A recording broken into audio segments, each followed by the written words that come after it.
You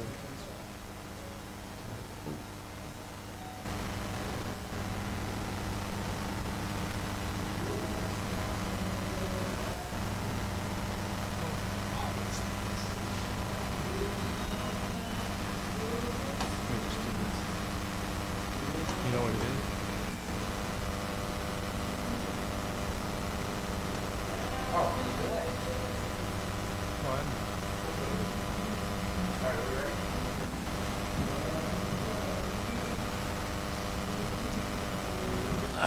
So you probably have to give me focus over here.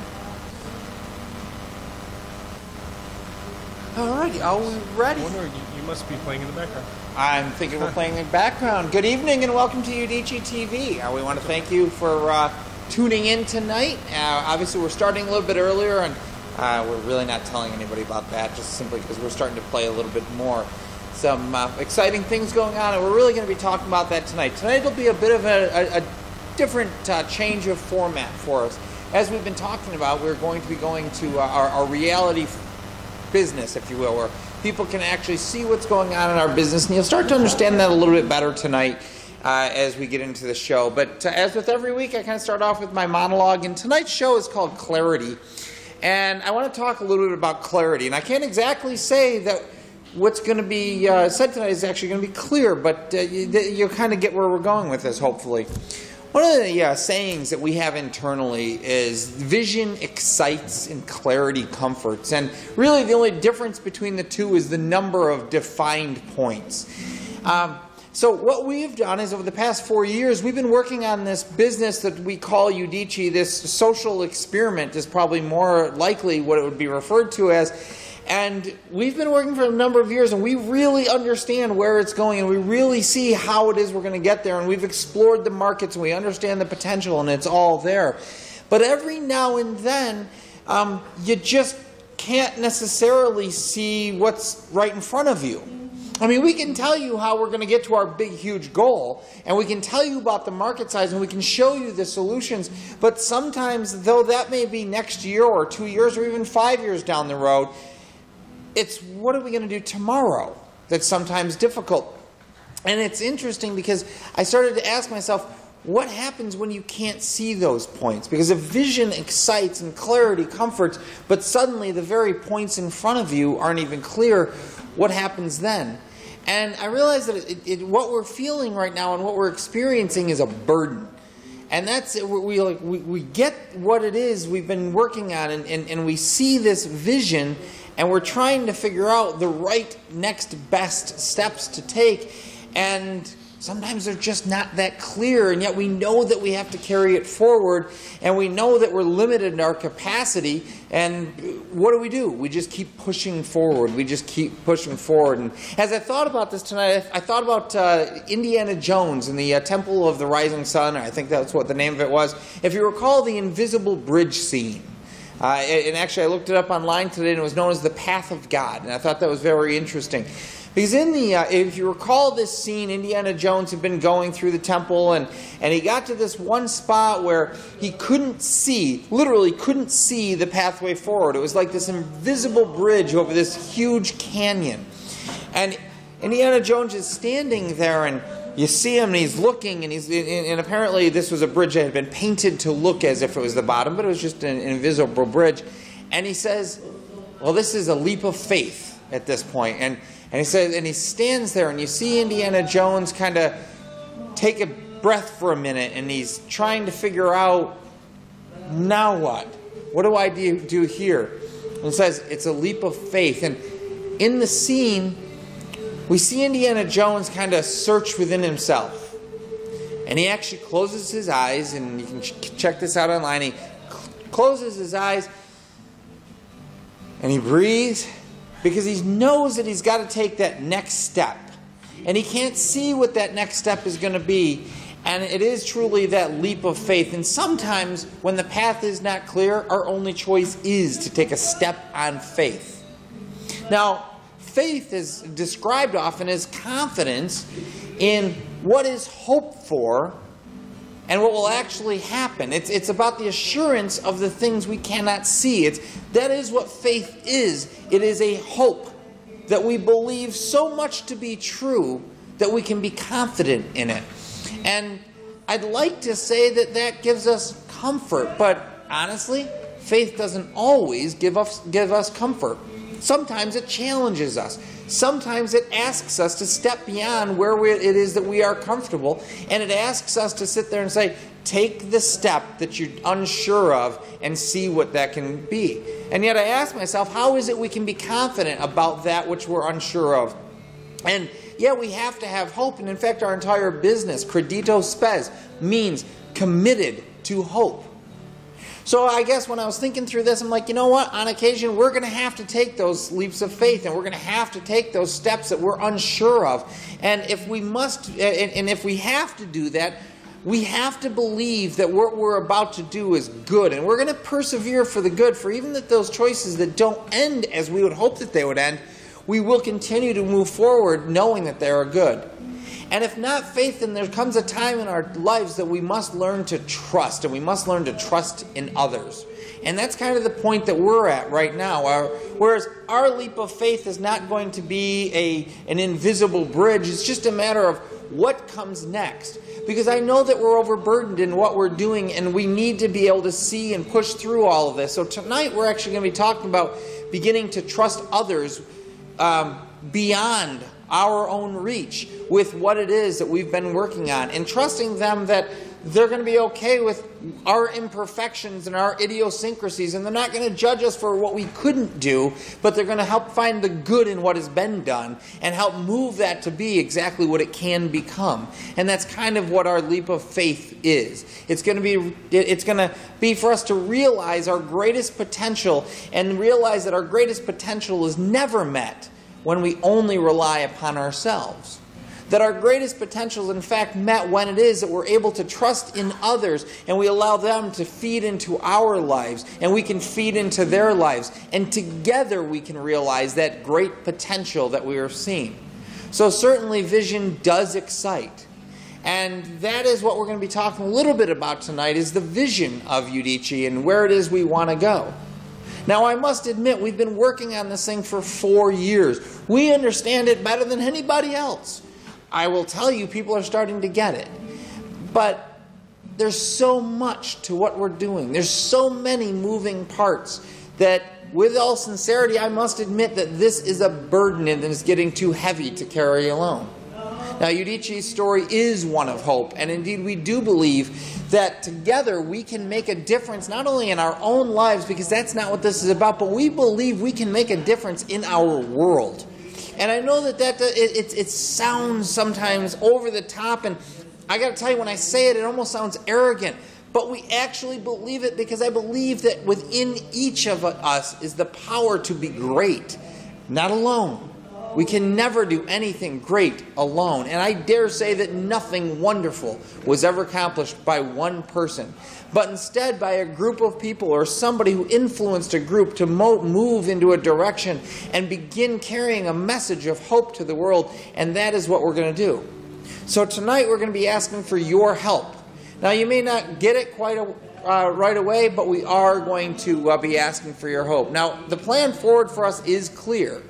The speed is simply more than we can handle, but there is a good thing. And there's opportunity for others. There's opportunity for others to help. There's opportunity for others to profit. There's opportunity just to share a good message of hope. And what we're looking for tonight is for you to find value, for you to find someplace that we can bring value to you and what you're doing and what your hope is, and that we can help move that forward. And in doing so, that you can help us move this whole thing forward that we've been working on for 4 years.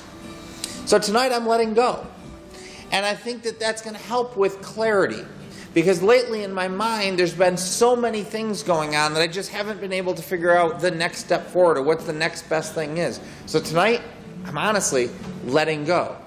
I need to now turn this over to those I can trust. Tonight we're going to be turning it over to the partners. Tonight we're going to be turning it over to you. So we're going to talk tonight a lot, and we're going to invite you to engage with Udicci, because that's the very beginning of what it is that we talk about, is engaging with Udicci. So with that, we're going to just take a quick sponsor break, and I will invite my business partner Tim up here to talk a little bit more about tonight's show. You just got it off. All right. Open show. Oh, we couldn't get her. Yeah, I wasn't gonna wait. Okay. That's all right. Did you order the pretzels? Oh, You didn't order the pretzels? All right. no, that's there all was right. like a. I wait enough and I'm okay. All righty. So, are we good, Mike? Oh, we're okay. Oh, yeah. You want to order pretzels? Yeah, the deep fried pretzels I have. You have money? Yeah. We ordered deep. Yeah, get 2 orders of the deep fried pretzels. I think you got 10 or 20 bucks there. Thank you. I had to try them. Right? Fried bread dough. All right, are we back? Yeah, we are back. All right, we're back. All right, so welcome back, Tim. What's that? Make sure you're. Yeah. Turned? Other way. Turn this way. Yeah. This is our apple cider. Our temple. You guys. Oh, that's good. Is it the apple? No, it's the what's the one we had last week? I can't remember. I don't know. That's I don't good. know Though. the name. That's good. I went with that like 2 times in a row. I know Mike likes Blue Moon. I know you drink Blue Moon on occasion, and this is kind of has a very similar. No, it's not the Sam. It's something else.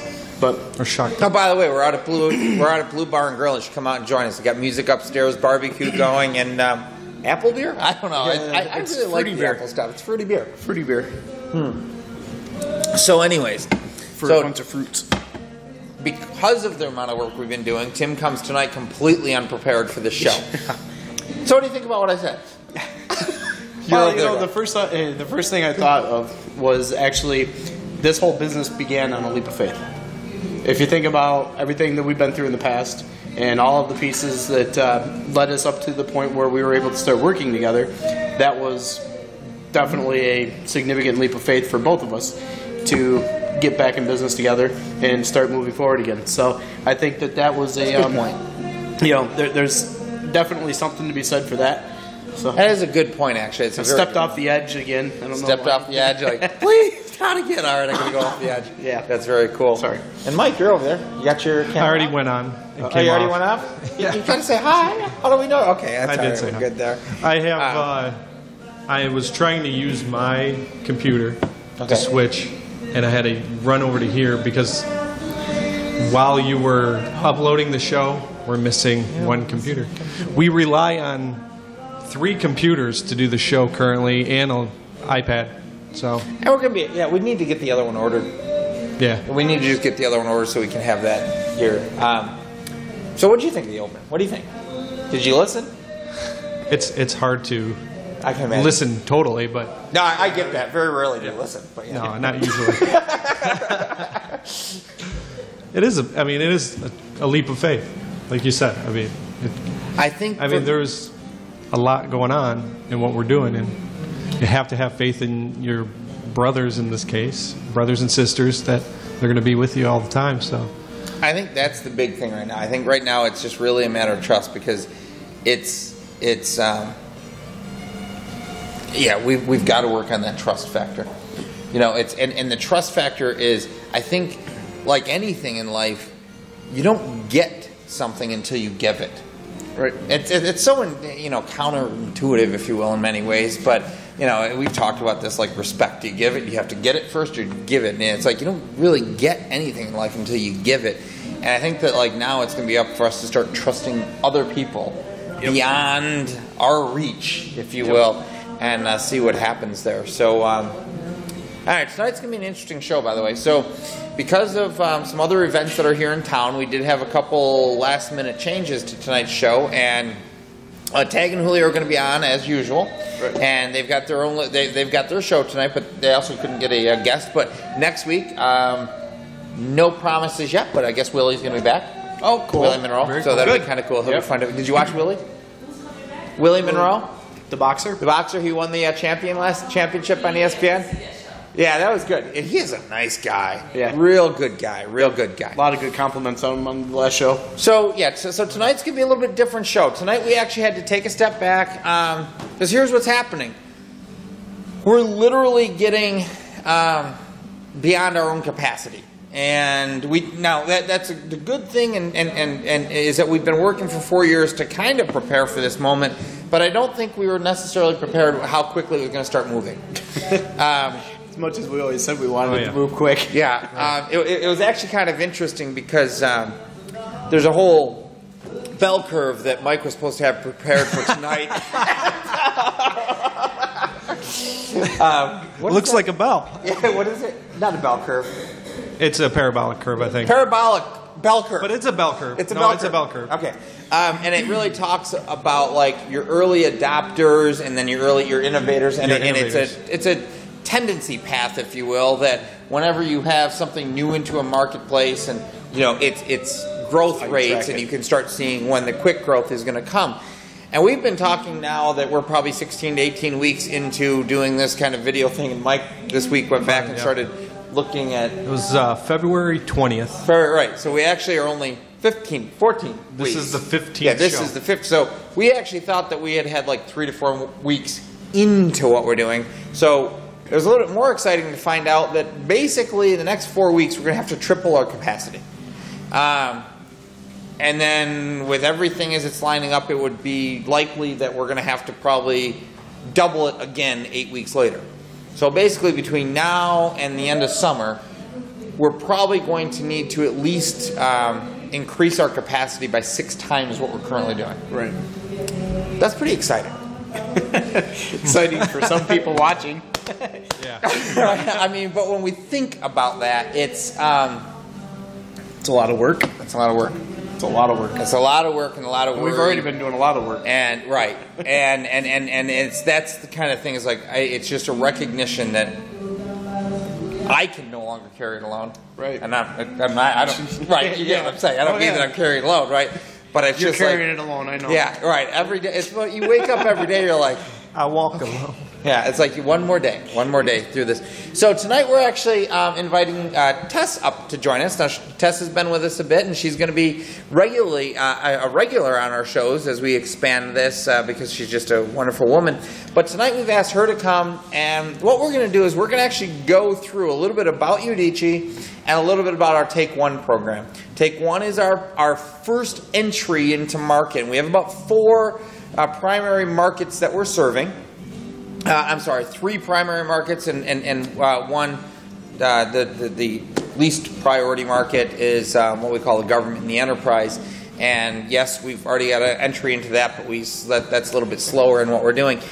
So we're going to talk about just Udicci, about what it is we do, and also about Take One and what that is. The reason we're doing this tonight is we have enough people asking that now we need something we can send them in video, because honestly, if you look at our website, we don't even have that done yet. We're a social media company. How do you like that? So we'll do it in video. We'll do it in video because this is what we can do right now, and because we're continuing to work. Because right now we've got one developer, Tim, and we need help there and whatnot. So with that, let's bring up Tess. And you want to Take One first? No, I've got it on here. So yeah, I got a chair here, and why don't we'll put Tess on the interview. We'll let Tess sit over here, and she can interview you and I. Now we'll have you on the edge, so that way you can look at both of us here. All right. And while we're doing that, we'll grab one of these.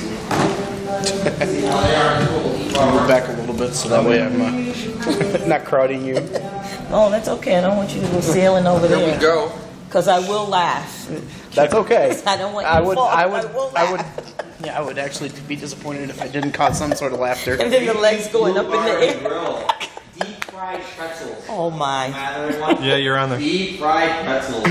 Blue bar grill. As long as it doesn't rock backwards. All right. So where are we here? Tonight's show. We're no longer on that. We're no longer on the sponsor break. Oh, there we go. Mike, can you scroll us down just a wee bit there? I obviously added a bit too much on here and probably should have checked that out. Is that good? Ooh, hot. They're deep fried. All right. Camera's Take all a good? bite on that. You're on. Yep. You're in You're the good center with that? camera. Up. Scroll. Yeah, just scroll that one up a little bit. So I guess we'll start out with, and you can kind of chime in whenever, but we'll kind of start with what we're doing here. Is I started out tonight with a simple question: what is Udicci?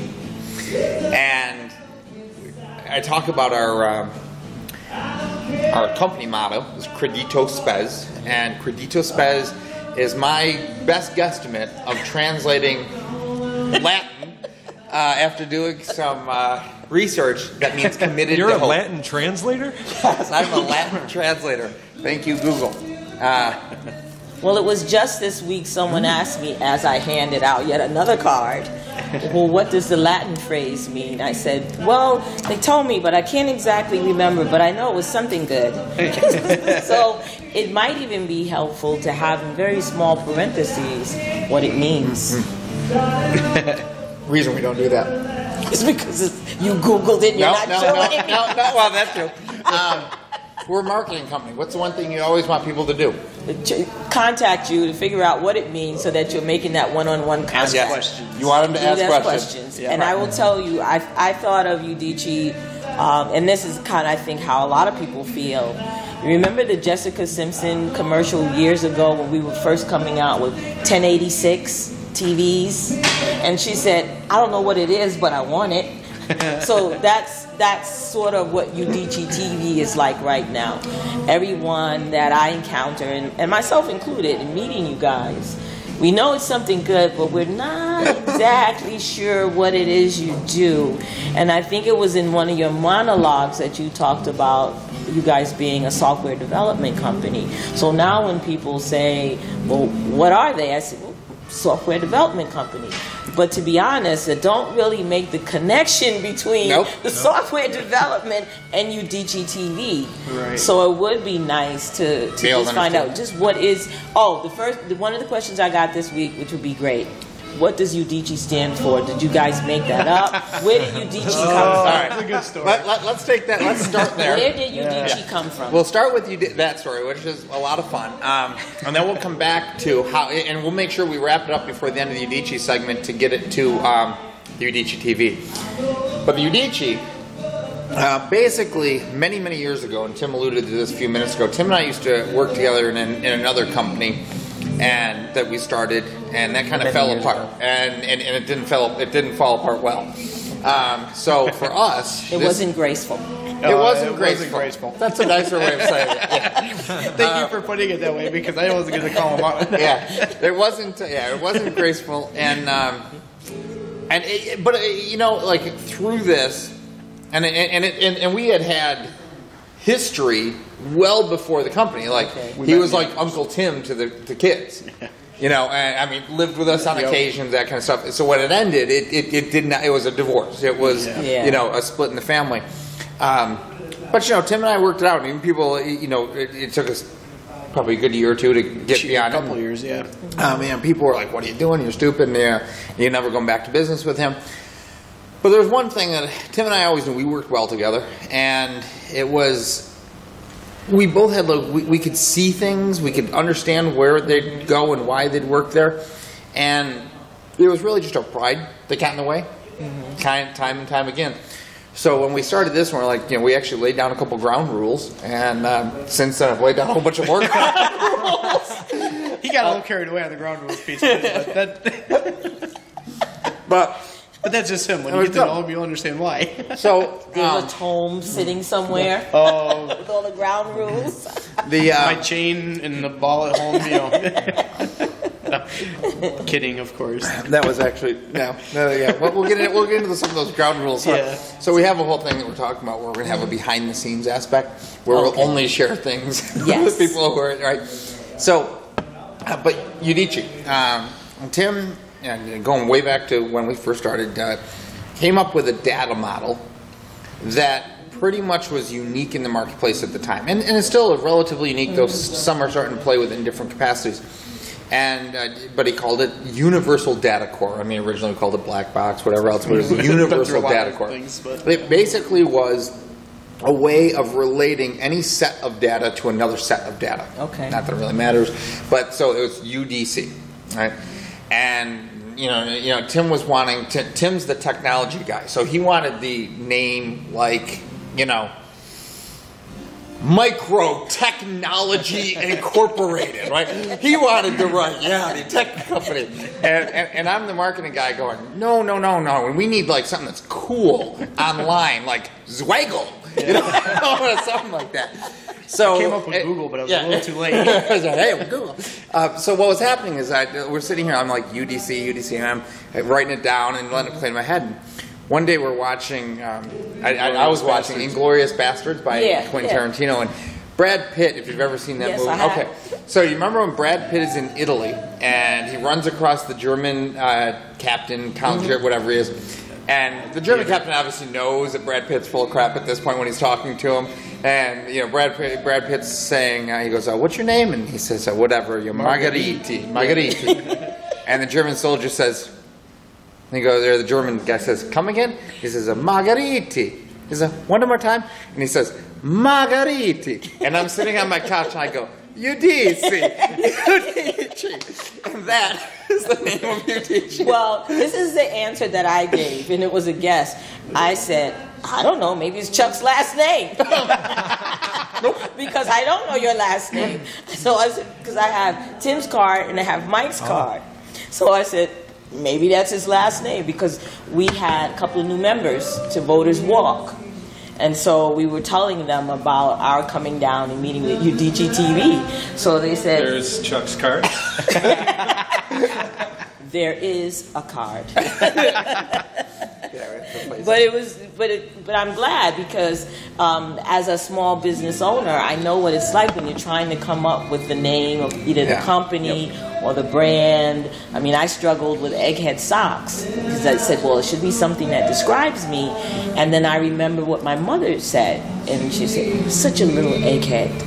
And so I said, Egghead Socks, you know. You just hit on a core keyword for us, which is branding. We are an economic development company. Our whole gist is actually, as much as we sometimes introduce ourselves as a technology or a marketing company, we're really economic development, really community development, and that's where our focus is we want to take on poverty. That being said, we're capitalists, and as a marketer, I really appreciate what branding means. And I get that branding is not a logo. That's, you know, not just your colors. It's more than a tagline. It literally is, as we say, it's what you say and what you do in the marketplace as a company. So from a brand's perspective, and we really wanted to give our brand such depth that when people see it, they couldn't help but to understand it. So that's where, if you've ever seen our stick figure, we have a character named Ulysses D. Constantine. Yeah, I did see.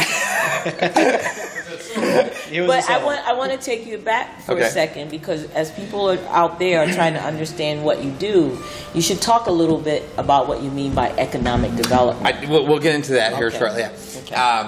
But so just coming back to Ulysses real quick, Ulysses, his actual first name was taken after Ulysses S. Grant, who was the first president in the United States who was responsible for it's civil rights. He started, if you will, civil rights. He's credited with that, and what that meant at the time was very different than what we mean it now. But he was a civil rights activist president. Constantine was the Roman emperor that actually allowed religious freedom in the Roman Empire for the first time, which at that time meant that Christianity was allowed to be practiced without fear of death. Prior to that, there was very specific, so to us it was really about personal freedoms, and we wanted to actually create a character that we could build this story, this backstory, to explain what the values of our company were. So we created this fake character that we have stories around, and he's related to the Medici family, which is a legitimate family that started dual accounting, so we can talk about we have the Medici's in the Udicci. And here's the funny thing: I had no idea the Medici family existed until we came up with it. So I'm like, thank you God, we're good with that. So coming back to the economic development and where we are. So it's interesting. For years and years, I was actually in banking. And having to work, I did a lot of small business lending and whatnot, and for as annoying as business plans are and mission statements and values and whatnot, I truly do understand the value of them, and they truly are tremendously valuable for a small business to not only make their stake in their claim and their brand in the marketplace, but really to help make decision making. Right. It's what, when you actually have those things defined, it's easy to go, wow, that's a great opportunity, but it falls outside of the scope of our plan.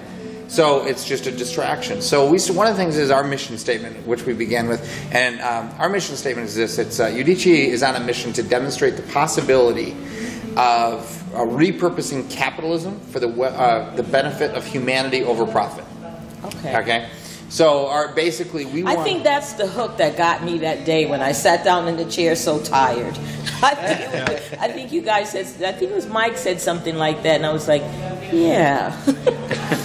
What we're seeing right now is a movement in capitalism, and if you will, and it's interesting when you think about like the time, right? How long has capitalism been freed to prove itself? And the answer is about as long as America's now. A lot of people argue that there was, capitalism elsewhere. There really was. But America is kind of the great example of capitalism at its best. And what does that mean? It's lifted more people out of poverty than any other socioeconomic system before us. Now, is it perfect? No. But its results are hard to argue with. So how can we flip it to make it more about the people? And we're starting to see that with like Tom Shoes. I don't know if you've ever saw Tom Shoes, but Tom Shoes actually is every time you buy a pair of shoes, the company donates a pair of shoes to people who can't, right? And there's more and more of these social corporations out there. So we kind of wanted to create that social corporation idea, and it's capitalist. We are a for-profit company, but we wanted to like show that we can make a profit and help humanity and make a difference. And make a difference. Our and you hear me say this in many ways, Udicci is a social experiment. And one of the things we wanted to figure out is like, okay, we fell apart. We came back together, and if we could live by values that we can all agree upon. We're not looking to get into like Udicci.TV. We're not going to take on divisive topics. We may allow people to do it on their own, but we won't. Because we're trying to bring community together. Everybody can have their own opinion, but I'd rather focus on what brings us together. And if we can find those pieces, and that's what we did. We wanted to create something that we thought was completely mutually beneficial and see if it worked. And what was really funny is one of our first clients, Fixel, when we were trying to work out pricing for them. Tim and I are sitting back like, okay, let's not be greedy. What would not be greedy? How do we do this? How do we do this? And one time I'm like, all right. I see the size of their market, whatnot, and they're coming in ready to really pay a lot. I'm like, what do you think of 3%? I'm like, what do you mean? You give us 3% of your revenue, and we'll give you the support to help you run your business. We'll teach you how to do your marketing. We'll support you with your technology. We'll give you the resources to get your message out there for 3%. Just like the credit cards that you pay now. Done deal. That became our pricing model.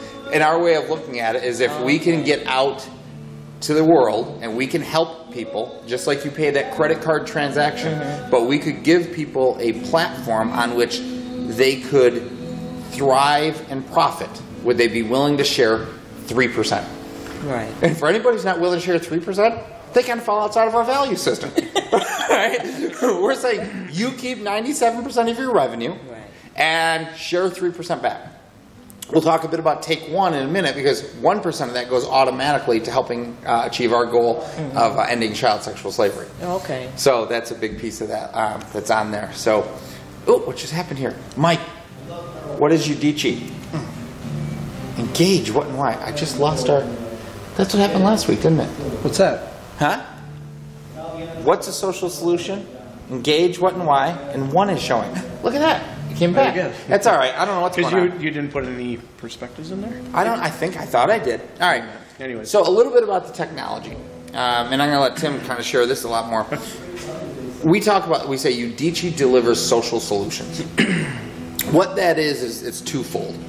It's really 50% technology and 50% some sort of a solution that benefits humanity. The first one we're going to talk about is Take One, but it's a technology solution. Think like Facebook as a social solution. I'll let you explain what a social solution is from a technical standpoint.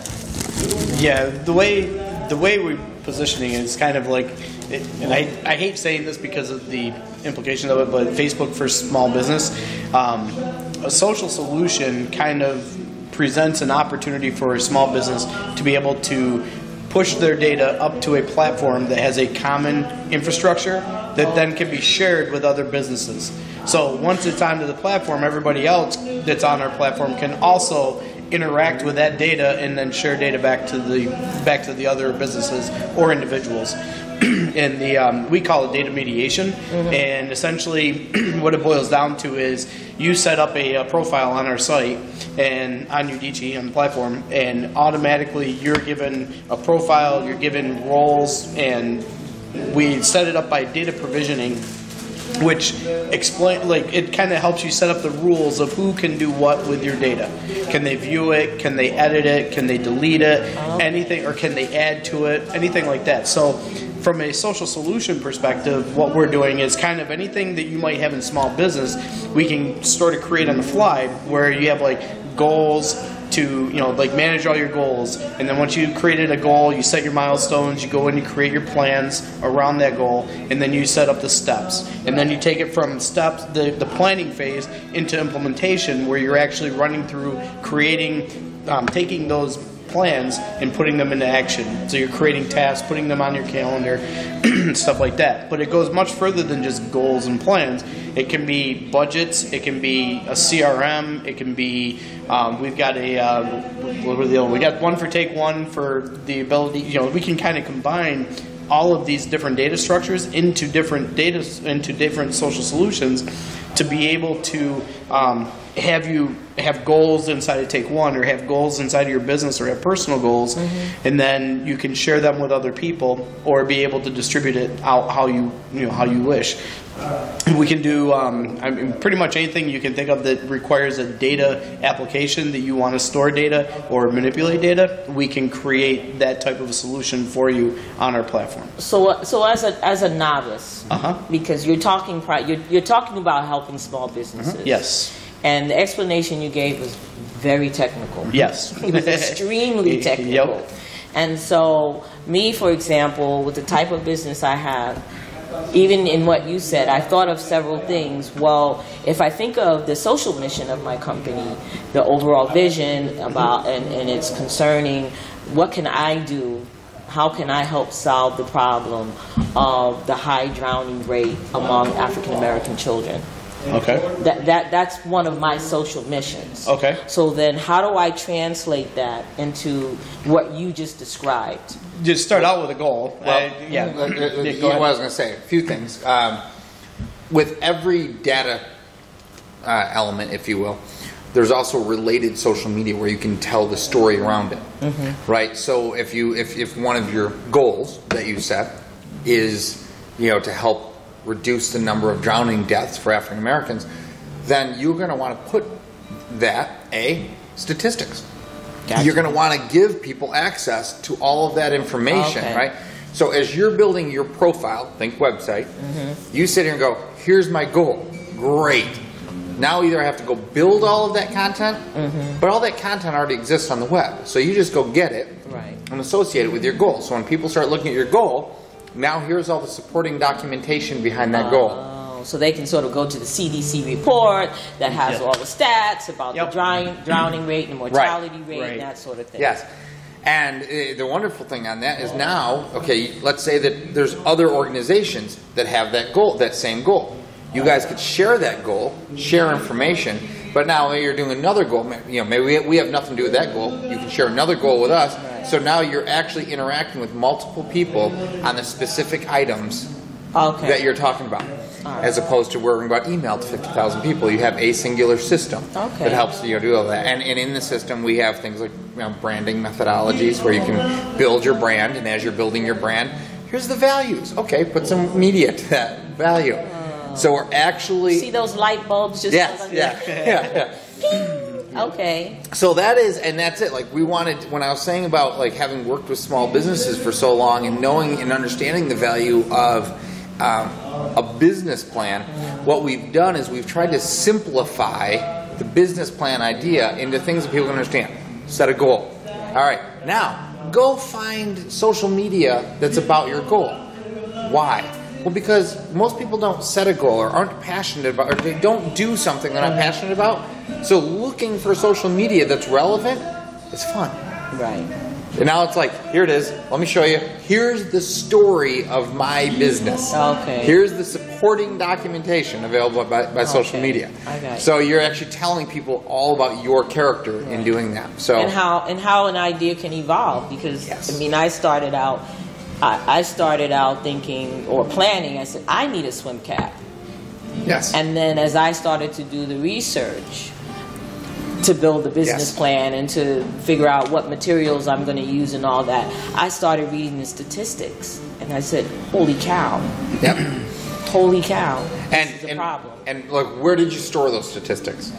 And how do now you're just like us telling our story. If our system was where we wanted it, our story would be nicely laid out. Gotcha. And what our system basically does, and we always talk about a little orange dot. All that is. Do you remember the old film strips? Beep, yeah. Forward, beep. That's all that is. Okay. Forward, forward, forward. And it just, you lay out your story, how you want people to read it. And wherever they leave off, they can come back to your profile and continue reading your story. And you're just constantly feeding them information about you. Okay. Right? Yeah. So as opposed to like Facebook, which is here today, gone tomorrow, this is a whole, this is truly your profile. But as you know, there's multiple profiles in your life. Right. So to sit there and go, you have one, just isn't really true about life. It isn't. It isn't. And if it's a small business, just like you guys are finding, it's organic. Yes. And so it can change from day to day, because you meet someone who looks at your product and says, well, this is fantastic. You know what you could do with this? Well, that means that there's something else that you may not have considered. I mean, I've come up with new products just based on people seeing my existing products. Right. That is exactly where we're at now. We're sitting here going, okay, we created this, what we think is fertile ground. Now we need people to help us guide it further, clarify it, and start using it. Because it was never about us. It was always about, the Apple, the app stores. Right? No. Find how you can use it. Tell us what's going to benefit you.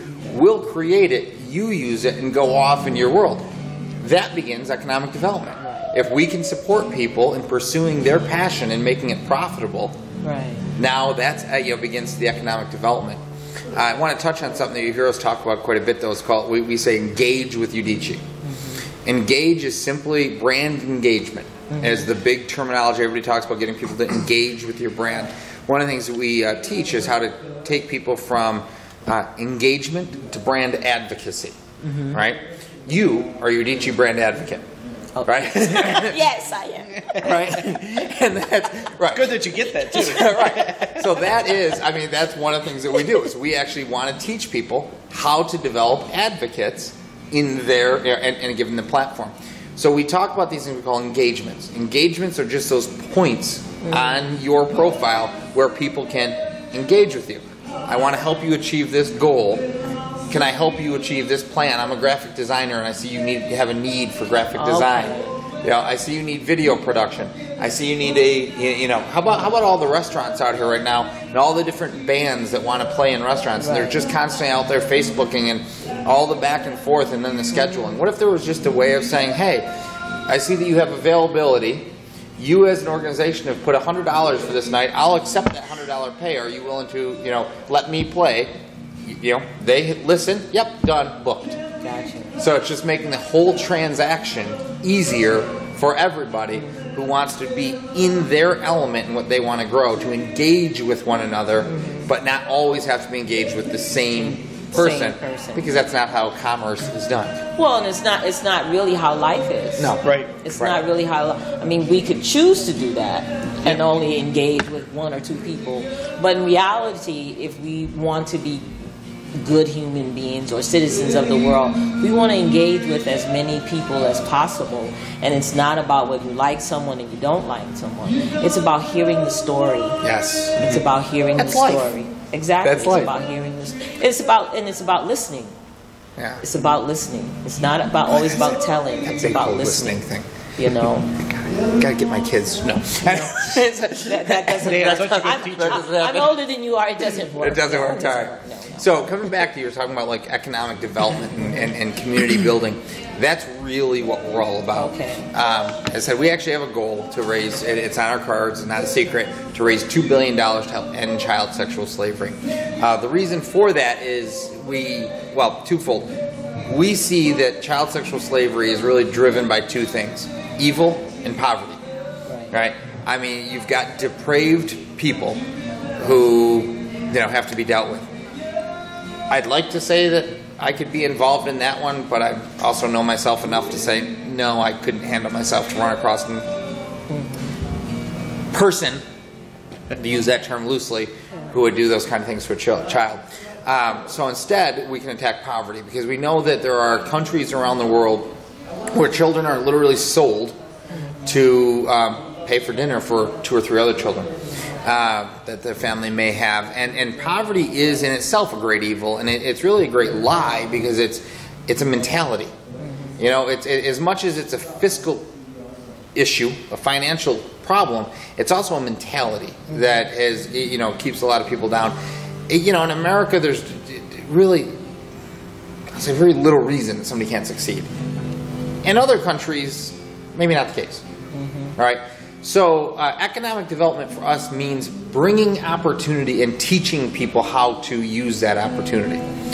And as we go about trying to solve, or to solve is way too strong of a word, but take on the fight for ending child sexual slavery, we align ourselves with partners like Rahema Home, who's in Kenya right now, and helping the kids who don't have kids, or don't have parents, and are orphans, and may end up as another statistic, either stealing or kids. even came in the little presentation that they gave. Right. Maybe came into the orphanage because they were a statistic. Yes. And so, I mean, I think that's really, really important. I don't know if you're familiar with the film The Year of Living Dangerously. No. With Mel Gibson and Sigourney Weaver and Linda Hunt. She won an Academy Award for it. In fact, in the film, she portrayed a man. But it takes place in Indonesia. And there's a lot of talk about this poverty, and the Western journalists there. It was during the time of the coup, Sukarno, and all of this information. And her character was taking care of a woman and her child. And so there's a lot of philosophical discussion about, well, if we don't take responsibility as individuals, who will? Yeah. And we may not be able to help everyone, but if we help one person, just one person, then we've done what we should do and what we can do. And I mean, I've tried to live my life that way. I grew up in the inner city and came from a poor family. And what I was taught and what I believe is that you reach back and you pull someone with you. Whether that's your spouse, whether that's your child, I've come to the place now where I feel like I provide my family with social capital because I'm the one that got to go to school. That's fantastic. So I provide the social capital for my daughter. I provide the social capital for my grandkids because I had the opportunity to go to school. And so what can I give back? Well, one of the things I can give to anyone is social capital. Mm-hmm. That's it, right? Because oftentimes we don't need money. We don't. I mean, what we need is people, voices out there. And that's the awareness thing. Mike is involved with Love 146, which is a national company that is for the organization to help end the abolition of child sexual slavery. And you start to hear the statistics that are going on right here in America, and just the awareness. That's it. Like, here it is, the drowning. It's that social capital, which is a great word. But to start to come back to the economic development side and where all this kind of starts to fit together, what we've done over the past 4 years is basically invested along with like Lexington Federal Credit Union, who's a community development credit union, and which I love about credit unions. I'm going to give a real shameless plug here about credit unions.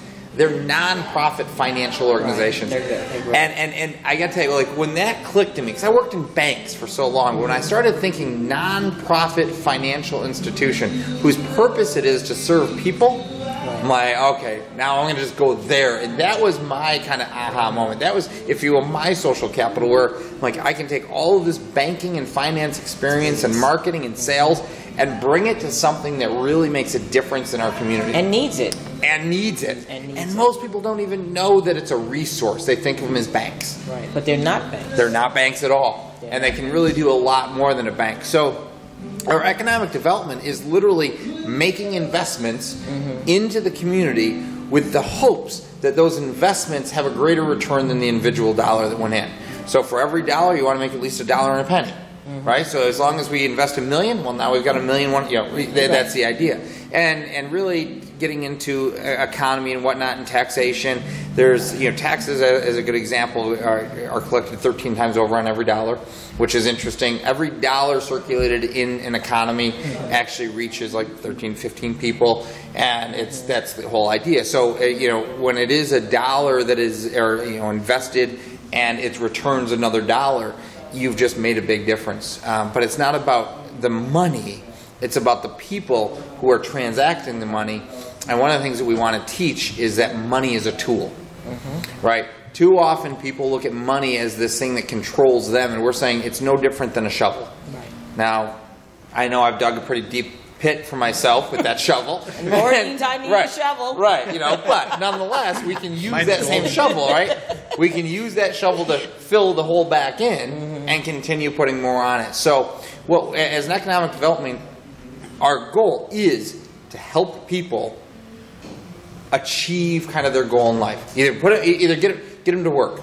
If they want to be an employee, great. If you want to run a business, great. Let us help. And we'll talk a little bit about that in our Take One program, that we actually have a program for employers to actually help on that side of things. And I think it's important, too, that ties into what you're saying, is that a message that I have always tried to get across to young people that my mother instilled in me is that you don't have to have money to accomplish the things you want to accomplish. That's right. You need to remove that as a barrier. Yep. You need to free yourself from that as a barrier and stay focused on what it is you're trying to accomplish, because it will happen, and it may happen in different ways. But if you say, well, there's no point in me trying, I can't start a business, I don't have any money. Well, I started a business, I don't have any money. #shoestring budget. Right. I don't have any money. Right. And I'm building it. I built it on 1 hour free consultations and $100 at a time. But that doesn't mean I give up on the goal of having a business and hoping that will be successful. Which actually is a great, just coming back to that, we want to be a community resource. And that's exactly what we've done. We've made these big investments along with some other partners to be that community resource. And now we're starting to align ourselves, different organizations. We just had an organization during the week that is free legal service for small businesses that are want to get going, and it's another community service. And we just want to be a resource. Go here, go there. Some things you do have to pay for, some things you don't. That's one of the things that we've been able to do. And with Udicci.TV is a great example. Is we have times that are available that we can give away. There's a certain amount of community time that we've allotted, and then other stuff that which I'll call it subsidized pricing, because of the relationships we have with the credit unions and whatnot that are trying to do that. They have ways of making money. They have grants that are available, and we can make these things very affordable for people to get out. So just to come back real quick on hitting your answer on how does this all tie into Udicci.TV? Udicci.TV is first a platform for us to test our software. There we go. Right. So we're really in a test tube. We're in a test tube right now. We're beta. Right. Well, we're actually We're actually in alpha. Oh, we're in alpha. Yeah, we're in the alpha release. But that's exactly what this is. It's a test environment for our software. Each week we are our own test guinea pigs, if you will. Okay. And Udicci.TV is really just nothing more than a promotional arm to get our message out. Okay. Knowing that every small business also needs to get their message out, and the vast majority can't afford to advertise on the radio, can't afford. So when we went into this with Lexington, we decided we were going to be determinedly focused on social media, because done properly, it's extraordinarily effective and affordable. So that's what this whole thing was a plan to create the ability to give people a way of getting their message out, test our software, be a community resource to get people. So So that's what you mean. I'm in a lab. I'm in a petri dish. You're in a petri dish. I'm in a petri dish. I can see it. I'm just showing you want to describe what you're looking at. What's that? Oh yeah. Yeah, that's actually our. Hey, you can probably show your screen. What is that? Are you cloned? You're not cloned? Oh, you're off focus. You're able to get it? I had to switch with you, with my with this computer. That's why. Okay. Oh, thank you. You good? Yep. All right, Tag. And I was told to run a few minutes over. Like, by the way, I got a phone call to say run a few minutes over, so we're gonna run. I don't recollect that phone call, but I know the text, and I know I said completely the opposite. But what? No. I was told that like I could either run over. You know, he's or going to bring you complain up. no matter what you. Your co-host. He's not here right now. I get that. Can I have my focus back? Can I have focus? You're on. Okay. No, I'm not on. Oh yeah. So anyways, let me actually, so one of the things, and we did talk about, just kind of get to close a piece of this up and have you ask more questions, is we were talking about like, our thing tonight is to really start, give it away. That's where we're at right now, is we're like, we need help. We need help. Right? And I'm not saying that we have this huge budget to be in paying people, but here's what we can do. What we have, we give to you. We have this system to help you get out your message. We have community relationships that we can market what you're doing. We can include you in our marketing, and you can be included in this story. So like we're looking for people like programmer. Oh, we have audience. We have audience. 4 hours of YouTube viewing per day. Yes. Beat that. But I actually like, so what kind of started this whole thing was I was looking through our next couple weeks. And I'm like, how are we going to handle this? So I started today and kind of give you an idea, like, or if you will, what the toward the end of the year looks like. And this is what people can be involved with as we go through. Hold on. Here it is. So between now and July 3rd, basically we're going to do another show out here where we're going to be talking to people who understand this message, right, and want to help us get out that message. We're going to be working with the Rochester Women's Magazine. Okay. They also run Network Rochester, and they've got about 35,000 people in their database to help get this message out. So they're supportive of that. The Minority Reporter, which actually has about, they get about 9,000 people a week to their website, and they've also got the different newspapers and magazines that go out each week. So they're going to be involved in what we're doing. We've got about 4 or 5 other organizations that are going to be involved with us. On June 21st, we're going to be at the Health and Wellness Fair, which is sort of like Soho. I'll At be there MCC. too. Oh, yeah? Okay. I'm vending. So there. I'm an there's exhibitor. 180 vendors, I guess, currently. Right. And each one of them is going to be encouraged to come through and get free streaming, which means we get to share with each and every one of them the story of Udicci. Oh. After which, we're going to do a follow-up show with the Rochester women and like a thank you show and invite all of them back and be able to give them time on our show. Cool. Right? So now what does that mean? Every time, and you get it, every time one more person gets introduced to the show, what happens? Right? So yeah, now you're starting to get it. So now that brings us to June. You gotta print my cards. No. Yeah, we've got right. In July, This time we'll get them right. Yeah, get it right this time. in July, we've got like 2 more things going on. Not the least of which here, if I start looking at this, July. In August, we're going to be doing something out at the Puerto Rican Festival. All right. So there's a nice big audience on there. Gardentopia, they're expecting 30,000 people at. Okay. So we'll be streaming out there.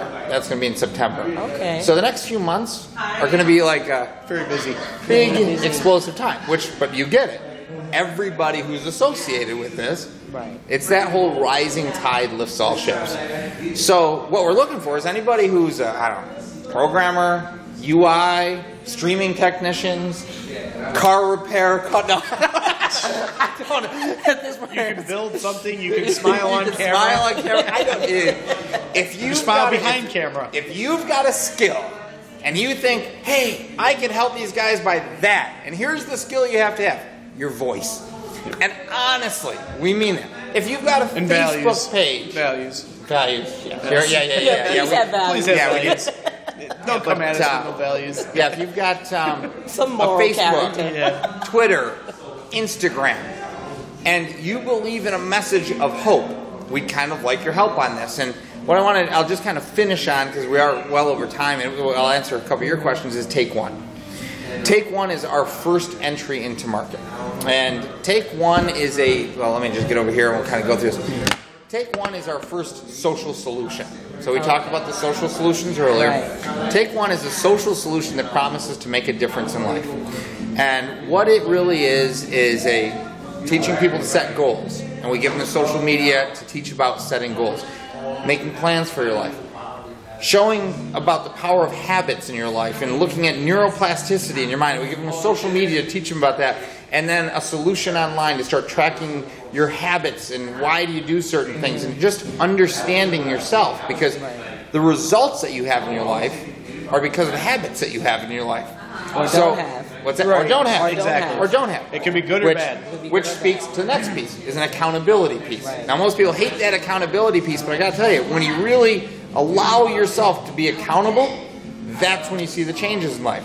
So as part of Take One online, we have this whole thing that is an accountability piece. And what it really is just meant to be is an encouragement. So when we're working with you, like, hey, Tess, what steps did you take today toward this goal?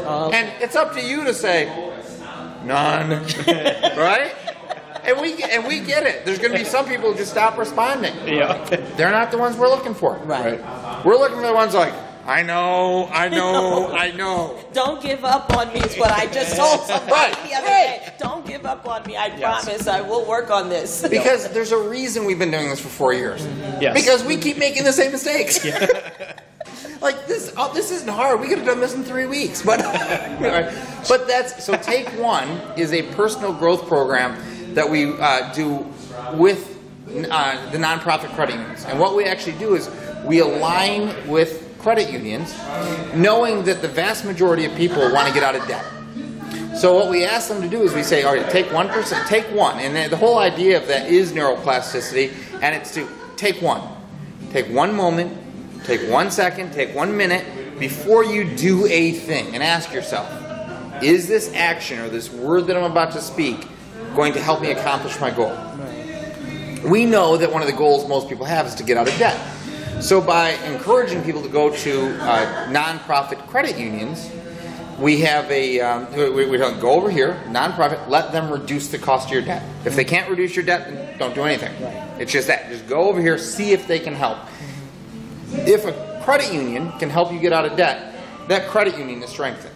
We get to actually then help more people in the community because there's more credit unions holding on to debt than banks. Banks send that debt money, because that's what they do. They make money on debt back to Wall Street. Credit unions send it back to Main Street. Right? So we ask people, like, if you're involved with the Take One program, you don't have to, but if you're involved with the Take One program, call the credit union, see if they can help you. If the credit union can help you, they donate 1% to a charity of the debt. Okay. Right? Make sure you say you're doing the Take One program. Yeah, make sure. Please. You call Lexington Credit Union and say, I want to take one for Rahema. Right? Yes. And so what we do is we actually align ourselves with community organizations like the Voters Walk, and we want to do things. Oh yeah, that was the other thing that starts in August-ish is the vote with your dollar. I didn't even get to the other 5 things right at the bottom. And we tell them, like, go there. This year we're trying to get $10 million over to Lexington Credit Union in debt. With the idea being is that every one of those dollars is a savings to the people who currently have them. Well, I think it's important, too, for people to understand when we talk about the difference between a bank and a credit union. A credit union is a membership organization. Owned.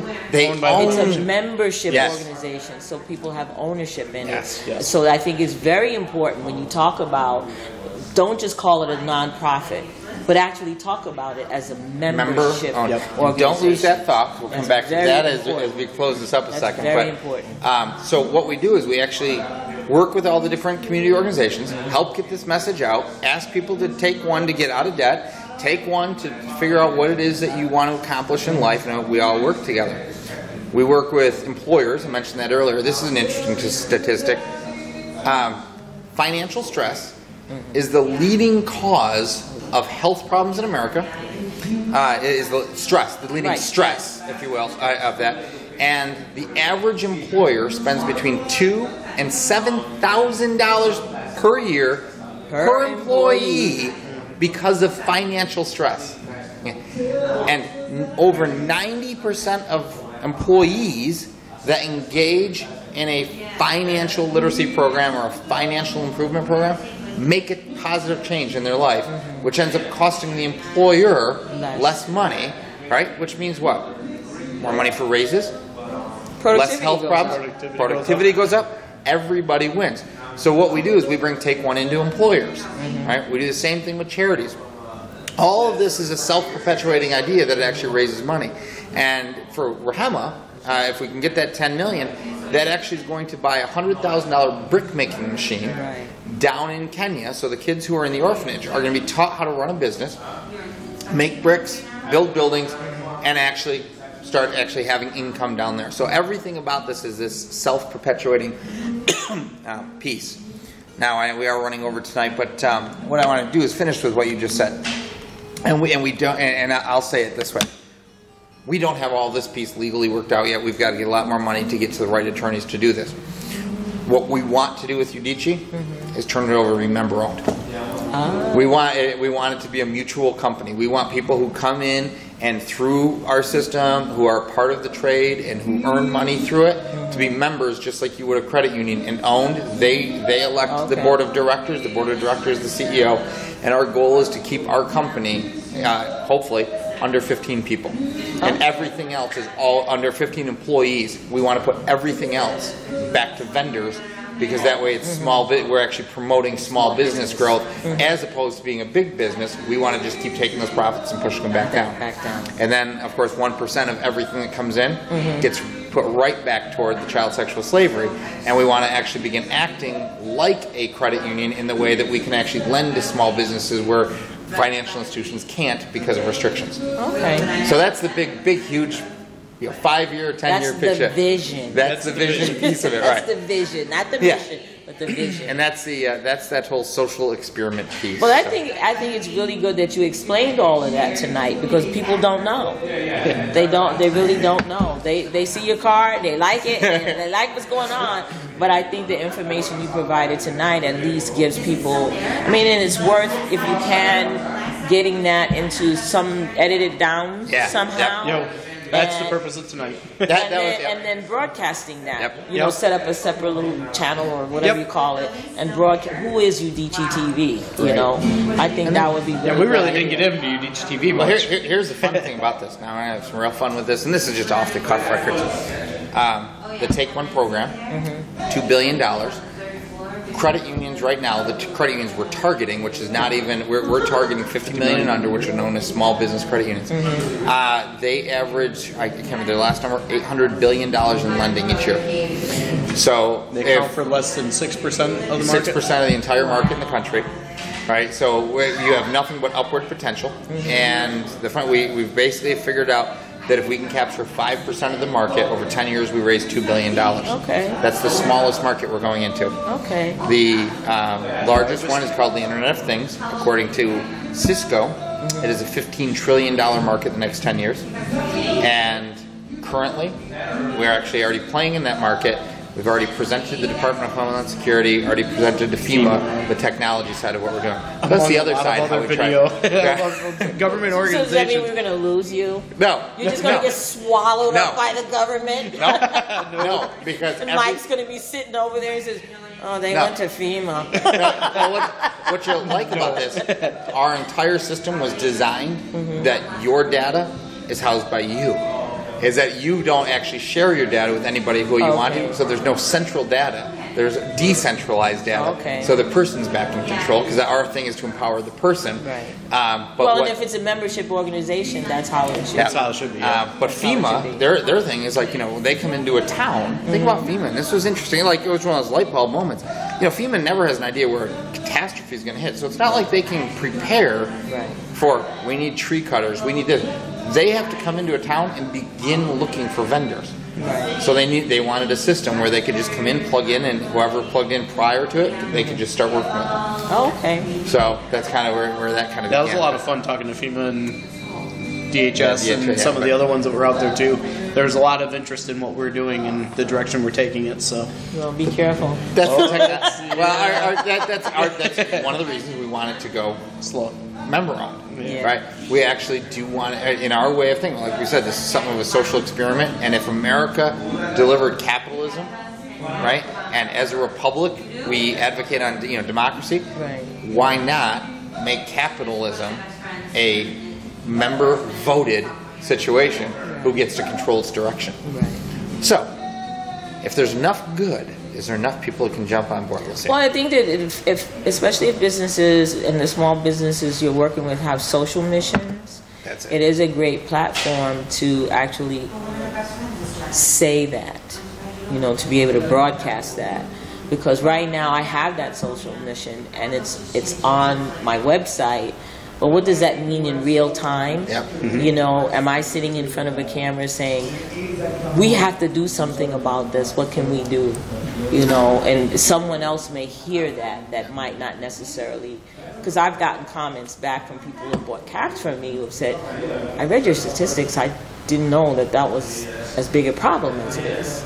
And I love when the companies do that, like with your caps. I don't know if you're already doing when you send them out, maybe send out like a thing about this. I think that's a great idea. Did you have other questions for us tonight? Well, you covered them all. Okay, good. Well, we appreciate you coming up tonight and helping us get through this. And now I guess we'll turn this over to Tag, who's once again not ready to come up. So Tag is alone. Tag is alone. Are you ready here, sir? You're gonna hang with him and go over to producer or the credits, or You're rolling credits. Yeah. Are you good? okay. You need to go to. No. You staying out with me? I know. I can stay on. Why are you afraid to be here alone? I'm just saying, it's better to bounce off of somebody, just like a joke on somebody. Well, be careful. I'll bounce off you. All right. Oh, this will be fun. All right. Chad, I'm hanging out with you. This is a privilege. I know. I hope your picture appeared for this. There you go. Are we ready to go here?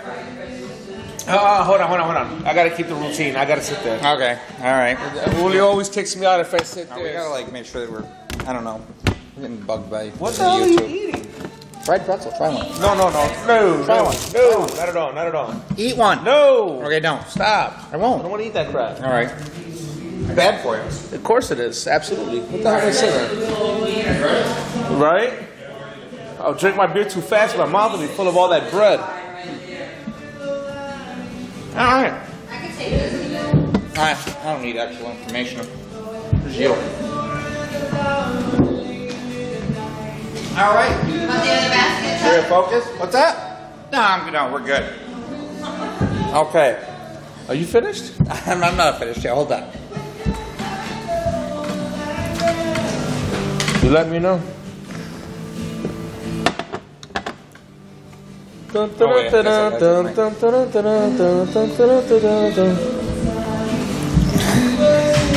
You're already the worst co-host ever. How can you break records like that? Running late. I got that. Hashtag running late. Him. Oh, okay, wait. Not me. So wait. Hashtag worst co-host. Welcome viewers to show. Well, you gonna welcome? You're gonna wait. You're gonna play Julio? Yeah, I'm gonna play Julio. Me and Julio. Go ahead. No. Hold up. Oh, this is interesting. I gotta see you do this. Hold up. I gotta see you do this. What's that? I gotta see you do this. Go ahead. What? You want to act like Julio? Go ahead. I can act like Julio. Nobody can act like Julio. He's like Mr. Smooth. So, all right. So we gotta welcome them. We gotta now you welcome. went too far. All right. So right now, I have to fill in because Julio's trying to be cool, doing the corporate chase. He's doing the 5K chase challenge. It started at 7. I think he's done now. He's on his way. He said he'd be here at half, which means I think he went home. He said he was going to come straight here. I don't know. He's going to run and come straight here. I don't know. Yeah, I don't know. This Is it close by? Have you done 5K? Yeah, I hosted many of them. I'm the MC. There's no way you get my ass out there. Have you actually ever run? run? I run all the time. Have you run in a 5K? I'm running after women in my dreams all the time. I run after Holly Berry. Alicia Keys. Alicia Keys. Yeah, okay. but you know they don't. I run up. So about this veteran issue. Are we on that shit still? Can we stick to the whole thing here? All right, where are we here? I don't even know where. What happened last week? Oh, did you watch the show? Yeah, you watched the fight. I saw your picture of you like bouncing around. That was a fight. Yeah. Well, Willie Monroe won it. I mean, I'm sure that's going to be coming up in the segment coming up here. But I didn't go. Oh. I wanted to go, but I just like the way the last one didn't go so well. No. I mean, I had a blast, but I think I had too much of a blast. And this time I said I'm going to sit back on this one. But yeah, next week we'll be going over to the Cotto fight, Julio and I, in New York City. That'll be a good fight right there. It was fun for me to watch that. He was such a good guy when he was here. To see him, you see my video. Yeah, I mean, I was just jumping for joy when they announced that he won. So I was very ecstatic. More so because I met him. I mean, I met him before in a high fly by, whatever. How you doing? But just to see, hear him speak personally like that, he won me over as a fan for life. How about like at the end there, where he had Brandon holding his son? I'm like, what a class act. Yeah. That was a class act. All right, so we got to check out some mindless stuff. Oh, you're doing it. No. We got to do some, you got your hashtag or tag minute here. And so, yeah, we got to fill in Julio here. Let's see. Julio. Do you have Facebook friends? Yeah. Julio. Other than us? Julio posted, tune in, watch the dumbasses. I don't know what he's talking about. He put that up 3 minutes ago. Yeah, okay. All right. Let's see here. What do we have going on here? Baby, I'm sorry I was blind. Really, Lucas? Baby, I'm sorry I was blind. All right. Oh, look at this. Look at this guy. Here we go again. Real Talk 360. Oh, sorry. You're Oh, wait. Hey, wait. You got like 17 likes and 4 comments. Well, I just hit it now. I just put it up now. Is it okay to contact you now, or are you on the attacking? I really don't even know what she meant by that, but I just said I'm always available. There I go right there. Hi, I knew you'd be late. Tweets. That'd be a good one. Look at this. First sinkhole opens up in a parking lot near. Cool. Okay. No. Where's that at? I don't know. Because I said the first time it happens in Rochester, I'm leaving. Oh, Legoland. No, that's First Coast News. That's not even around here. Well, I've got friends other than Rochester. Oh, okay, good. I said the moment that happens here. Let's see here. Operation Smuggle Sushi. Really? Smuggle sushi out of Chef Mickey. Oh, yeah, they just got married. I understand that. Are you? Yeah, okay. There we go here. Jesse's studio. Hey, you weren't here for all those David Michael Miller stuff, were you? No. Like the guy we did the CD release? Oh, yeah, I know who he is. He's getting airplay around the world now. Pretty cool. Really? Yep. Germany and... Yep. Really cool stuff. Everybody's reposting this thing about this little 2-year-old girl. Anybody see this one? The father's like walking down the beach with this little 2-year-old girl. It's a little 7-second video, and he like flips the girl upside down. He puts her up on his hand. She falls on her head. It's great. What? Well, she fell on her head, and it's great. Well, she didn't really fall on her head. I figured I'd go with you. What the hell is wrong with you, Chuck? It's like what makes something go viral? That's what I'm trying to wonder. All right, here we go. It's like here's like social media stuff done right. You got these people look at okay, there it is. Flip the kid up like the little girl's a little cheerleader or something. Right. Yeah. There it is again. Looks like a little doll, right? It's got like 1 million hits. They've had to practice that plenty of times. If Dad dropped her, it had 2 million hits. Did you see the one I did with the bear? Which one? The bear. The bear. Oh, the bear. The bear. Someone's driving by and waves at the bear, and the bear goes real quick. It's a quick 7-second video. This one was apparently from Rochester. How about this? The other day, right? 10? Yesterday. Yeah. So how about this? This is from Channel 13. Were you able to see it? Yeah, look.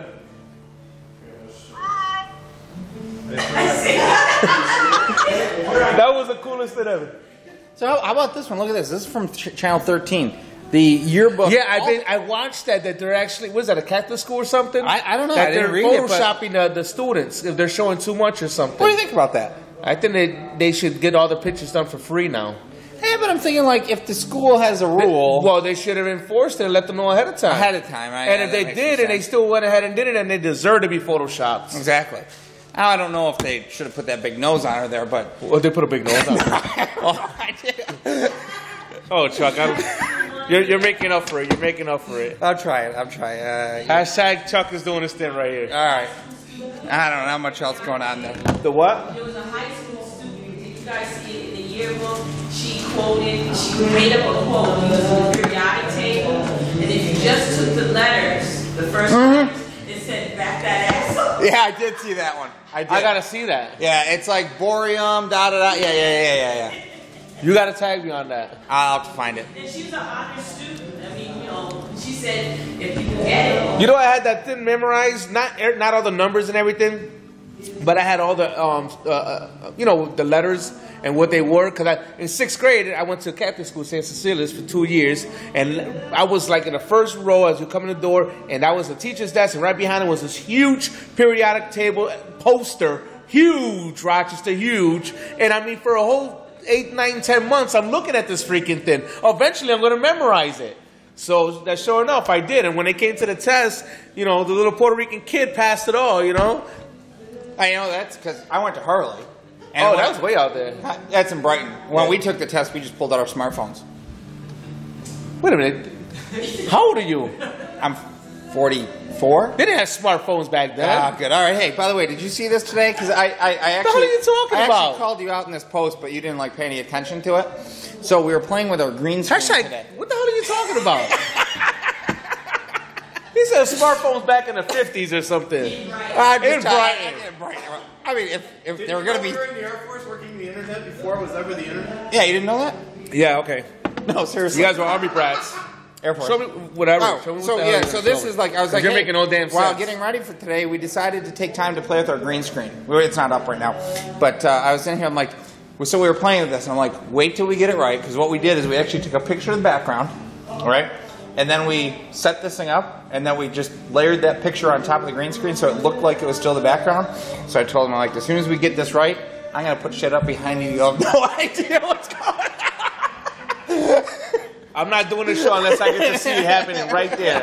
We got a TV right there. I want a little box showing me everything that pops up behind me. He doesn't like that, though. You're going to deal with the host on that. He likes that? No, he doesn't like I don't like it either. Unless I know what the... And I can't even look back and see. Right, you won't be able to see it. I'm going to have to set up my phone and watch it myself now. You're going to be a minute late. But hey, if you wear like the color too, Oh, there's a minute delay on it. I can't do this, man. I'm going to have to talk to my agent. If we planned it right, like you could wear green and we could put, show through you. It could be just your head. You could be a floating head. We were playing a little bit. I was like, could you imagine his bald head just hashtag baldy. Hashtag WTF, man. What the hell is wrong with you, Chuck? What's in your drink? Oh, I don't know. We just added some. You had a cookie, didn't you? No, I know cookies. No, you had a cookie. You had something. What the hell's in your drink, man? Step away from that thing. I don't know what that is. It tastes like I don't apple. like you no it's more. good. It's good. Stick to the program. Go back. All right. Did So you no, go this back. is where we are. We can't. No, what do you mean go go back? It's like there was a sponsor break. Oh yeah, who cares about them? Go ahead. Exactly. Maya Angelou passed away. So what did you find out about what's going on with her? What's up with Maya? She died. All right. What else do we have to say about it? No. No, I mean honestly, she's an iconic figure. I mean, her passing, honestly, it's like the passing, even though she wasn't assassinated, but you could almost compare it to like the passing of Martin Luther King or some of these great people that were not just, I mean, she wasn't much of a civil rights person, but she was more of, she was a poet, right? She was, yeah, and she was, she did some acting, yep. And she wrote some books. Yep. So literally, yep. I mean, with literature and all that stuff, yeah. I guess, who can you compare her to? Maybe some of the smartest people. I guess Martin Luther King wouldn't be a good comparison. I guess someone like yeah. I mean, compare her to some of the scholars. I actually think other scholars, right? I think you can compare her to, let's say, the civil rights in a way because she wrote about some of the culture and the struggle in her expression, if you will, of what life. Yeah, I'll be honest with you. I've only read quotes. I mean, all my life. You know, I knew who she was even when I was a kid because you always seen her on TV. And I mean, when you see a face that regularly, you got to know who it is, and eventually the name sticks with you. And even though you don't know fully to the full extent of who she is and what she does, you still know that she's important. So. I knew her well. I actually was her ghostwriter. You know, I've been restraining myself from cursing so much. I've been doing really good the past few weeks not cursing, but I'm about to let it all out, man. Actually, I'm about to get Eddie Murphy on you right now, man. I actually saw a clip today of her with Oprah, and for me, this really like revealed who she was. She was talking about when she was reading to her mentor, and I can't remember who she said. Well, Oprah reading to her mentor, or Maya reading? No, to her Maya reading to her mentor. Who was? And I don't remember the name. But she said, Tag. It was Tag. Tag. It was Tag. And she said that she's going through and she's reading this thing, and she says, and God loves me. And she paused. And she says, you know, and then my mentor says, read that again. She says, God loves me. And the mentor says, read it.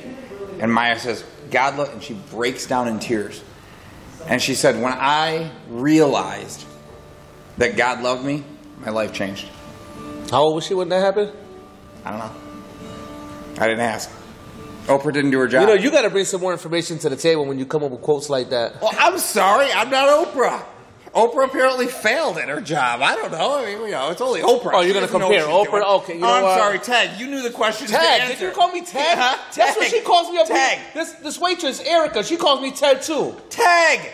It's Tag. Tag. What is it? Like what? Tag what? I'm going to throw my beer at him. Tag, what do you think I'm saying? Tag? Tag? It sounds like Ted. Why would I say like a freaking teddy bear to you? No. Well, yeah, but outside of that. Yeah. It's poutine. I get it. They were talking about that poutine thing yesterday on the radio, sports radio. They said it's the most delicious thing ever. I don't know. I don't remember what I ate that day. But it wasn't poutine. But it was what you said it was. So, all right, the nonsense at Memorial Day. I read a little bit. What happened? What's the deal? I guess a bunch of knuckleheads ruined it again. What happened? I don't know. I don't know full extent. To me, all I can assume is the same thing that happens all the time. A bunch of kids get together, underage kids get together, and they just go reckless and start fights or act, wreak havoc and ruin everybody's day. Pretty soon there's going to be nothing available, or they're going to have a bunch of cops out for these days, and no one's really going to have a good time. I mean, yeah, I might be safe going to those places, but I'm not going to have a good time because anything could pop off anytime. Even knowing that there's 200 cops, ready to just de-escalate it, it's still not a fun environment, even though it might become a safe one if they decide to just move more cops in. I think personally they're just going to end all that stuff. I think it happened last year, it happened this year, and I think if it happens again next year, they might. I don't know. So what's the underlying? I read somewhere that I don't know if this is true. Don't quote me, but Mayor Lovely Warren was talking about making the parents accountable for their kids' behaviors. And to me, all I was thinking is like, no shit. Hello. I mean, I think you should always make the parents accountable for what their kids do. Catch all the kids, find out who their parents are, and say, you don't have no control over this kid. It's on you. And do something about that right there. And then what? And then what? And then we're talking about finding them. The parents don't have any money. Then I didn't say find them. Make them accountable for their... that's what they were talking about. Oh, finding them? Making the parents responsible. Oh, you're talking about the same parents that are probably on welfare or social services. How do you make them accountable? I think... They said, well, we'll fine them. The parents have to pay a fine. And they said, well, then it becomes a gray area. Because sometimes we define with our children the law. We say they're 16, the parents are responsible. No, it's ridiculous. But then we can't make them live at home. Right. No, the whole law. Half the problem is you can't live by law because it's law itself. It's like we have to start teaching. Like all I know is when I was a kid, I mean, you do something, you get locked up, and you go to a juvie home. That's all to it. Whip that you ass. go to a juvie home, whip that ass. Whip that ass. That's exactly it. I think go to a juvie home. Let me tell you, I went to the juvie home twice. And I never went back again. We were talking about that yesterday. No way. Hell no. Tim and I were talking, and I had another one. What's that? Who? Did you go to industry? No, I didn't go to industry. Industry is way worse. I went to what's this? How long were you in industry? Ah, kidding. kidding. Yeah, she sounded like she talking from experience. Right. Like, hey, I'm talking about this street. What's this street over here? Westfall Road. Oh, yeah. I don't know if it's still there. I think I drove by and it was all gone. Oh man, that place was a trip too, man. The industry had rapists and killers and all that, all underage with kids. I mean, murders and everything, like very violent kids. Where I went was bad too. I'm like, all I know is I didn't even know about industry when I was a kid. I don't know if it was around, but I know Westfall was, and those 2 little short trips was good enough for me. We were talking about this yesterday about something different. What it was, it's like it's never comfortable to like have a confrontation, but like. Tim was saying, we're like, even when like your dad, when you're growing up or whatever else, at certain times he really had to get in your face, and then other times, like Tim said, he had to take the belt out. As a society, we've really it's not much society. I think what it is that there's kids that had kids that were never adults. They were never adults to know how to raise their kid. Babies having babies. Now, how can you have a baby raise a baby? That is society, though. Well, that's not society. No. I mean, and the part I guess why, it is. Why are the babies having babies? Well, babies have babies, and then we expect them. Why aren't the parents doing something? I agree. Because if you had the baby at 13, you never had a chance to grow up to figure it out. So why are the kids having sex at 13? Because we're telling them just protect yourself and don't get an STD. No, you know why? Because I don't think think there's enough ass whoopings going around. Exactly. Oh, you know what? I'm whipping my kid's ass. When the cop comes, I'm whipping his ass. And after I come out of jail, I'm whipping my daughter's and my kid's ass again. So hashtag whip that ass. We can hold it. We can hold the parents responsible for the way the kids act, but we can't allow them to bring the kids up the way that they think they should. I tell you what. Come on. And that happens to me, I'll go to court and I say, Your Honor, if you think you can do a better job parenting this kid than me, then go ahead and take him right now. But you're not going to stop me from whipping that ass. I was about to tell you. I think half the judge would sit there and go, hey, whip that ass. What's that say? What's that? Missed call? Tory Soros? Yeah. Because we're a sexual society. We're a sexual society? Yeah, but... Well, sex has always been around forever. They were doing porns in the 20s and 30s. So, I mean, I don't think it had anything to do with that thing. Yeah, society has changed. Yeah. And you know what? I think it all started, honestly, with TV. The more looser TV has gotten with what they're showing on TV, the more it became okay with the audience. And the more everybody becoming okay with like, you know what? It's normal now. It's normal. My ass is normal. Where I think we started to fall... Like, like sometimes an idea sounds great, but then in implementation it really sucked. I think the whole concept of individualism that we're teaching, it's all about the individual. It's all about the individual. That everybody had to find an angle to take to argue against something that could be good. Like, no, I don't agree with that. We don't agree with this. And like valuing the individual is one thing, but making sure we value the collective more than the individual, that's another. Now we can start having community. I mean, you go back to... like you're saying, 50s, 40s. My son might be working for you. Your son might be working for me. My son gets out of line. I tell you, we take care of it. And now that wasn't so far back then. When I grew up in the 80s, I mean, I was born in the 70s, but when I grew up in the 80s, I grew up in the Flowers on Clinton Avenue, and I was a badass kid, but I never raised my voice or spoke to parents or other adults, even if I didn't know who they were, because I figured if it got back to my grandmother, it's over for me. I'd fight other kids and I raised my mouth and curse at other kids, but when it comes to another adult, there was no way I was doing that. Why? Because we all looked out for each other, and there was that level of respect you have for adults. Kids don't have respect for adults now. I grew up on the Lower East Side, and I lived on a block. Yeah. So, it was filled with kids, but everybody knew everybody's parent. The police station was down the street. But even if they didn't, would you take that chance? Well, that's what I'm saying. You wouldn't take that chance. That everybody was looking out for everybody else. Yeah. If you did something, you knew it was going to get back to your mother. See, I guess now as I'm hearing you guys talk, and I'm looking back through my childhood and like where did it all go wrong? I can really blame my sister and my mother because you're talking about the time. Tell me how you really feel. I never ever cursed. I remember one time my sister telling my mother that I cursed, and I got my mouth washed out with soap, and I'm like, you know what? I didn't curse that day, Mom. I didn't. No, I didn't curse that day. I remember specifically. And then there was this whole thing like my sister said I pushed her in the water, anyways. So it's their fault. That's where your life turned. It's their fault. Made a turn for the worse. It's everybody else's fault but my own. Okay, how about that haircut? Whose fault is that? Yeah, it's like yours. So I'm proud of my haircut. What do you mean?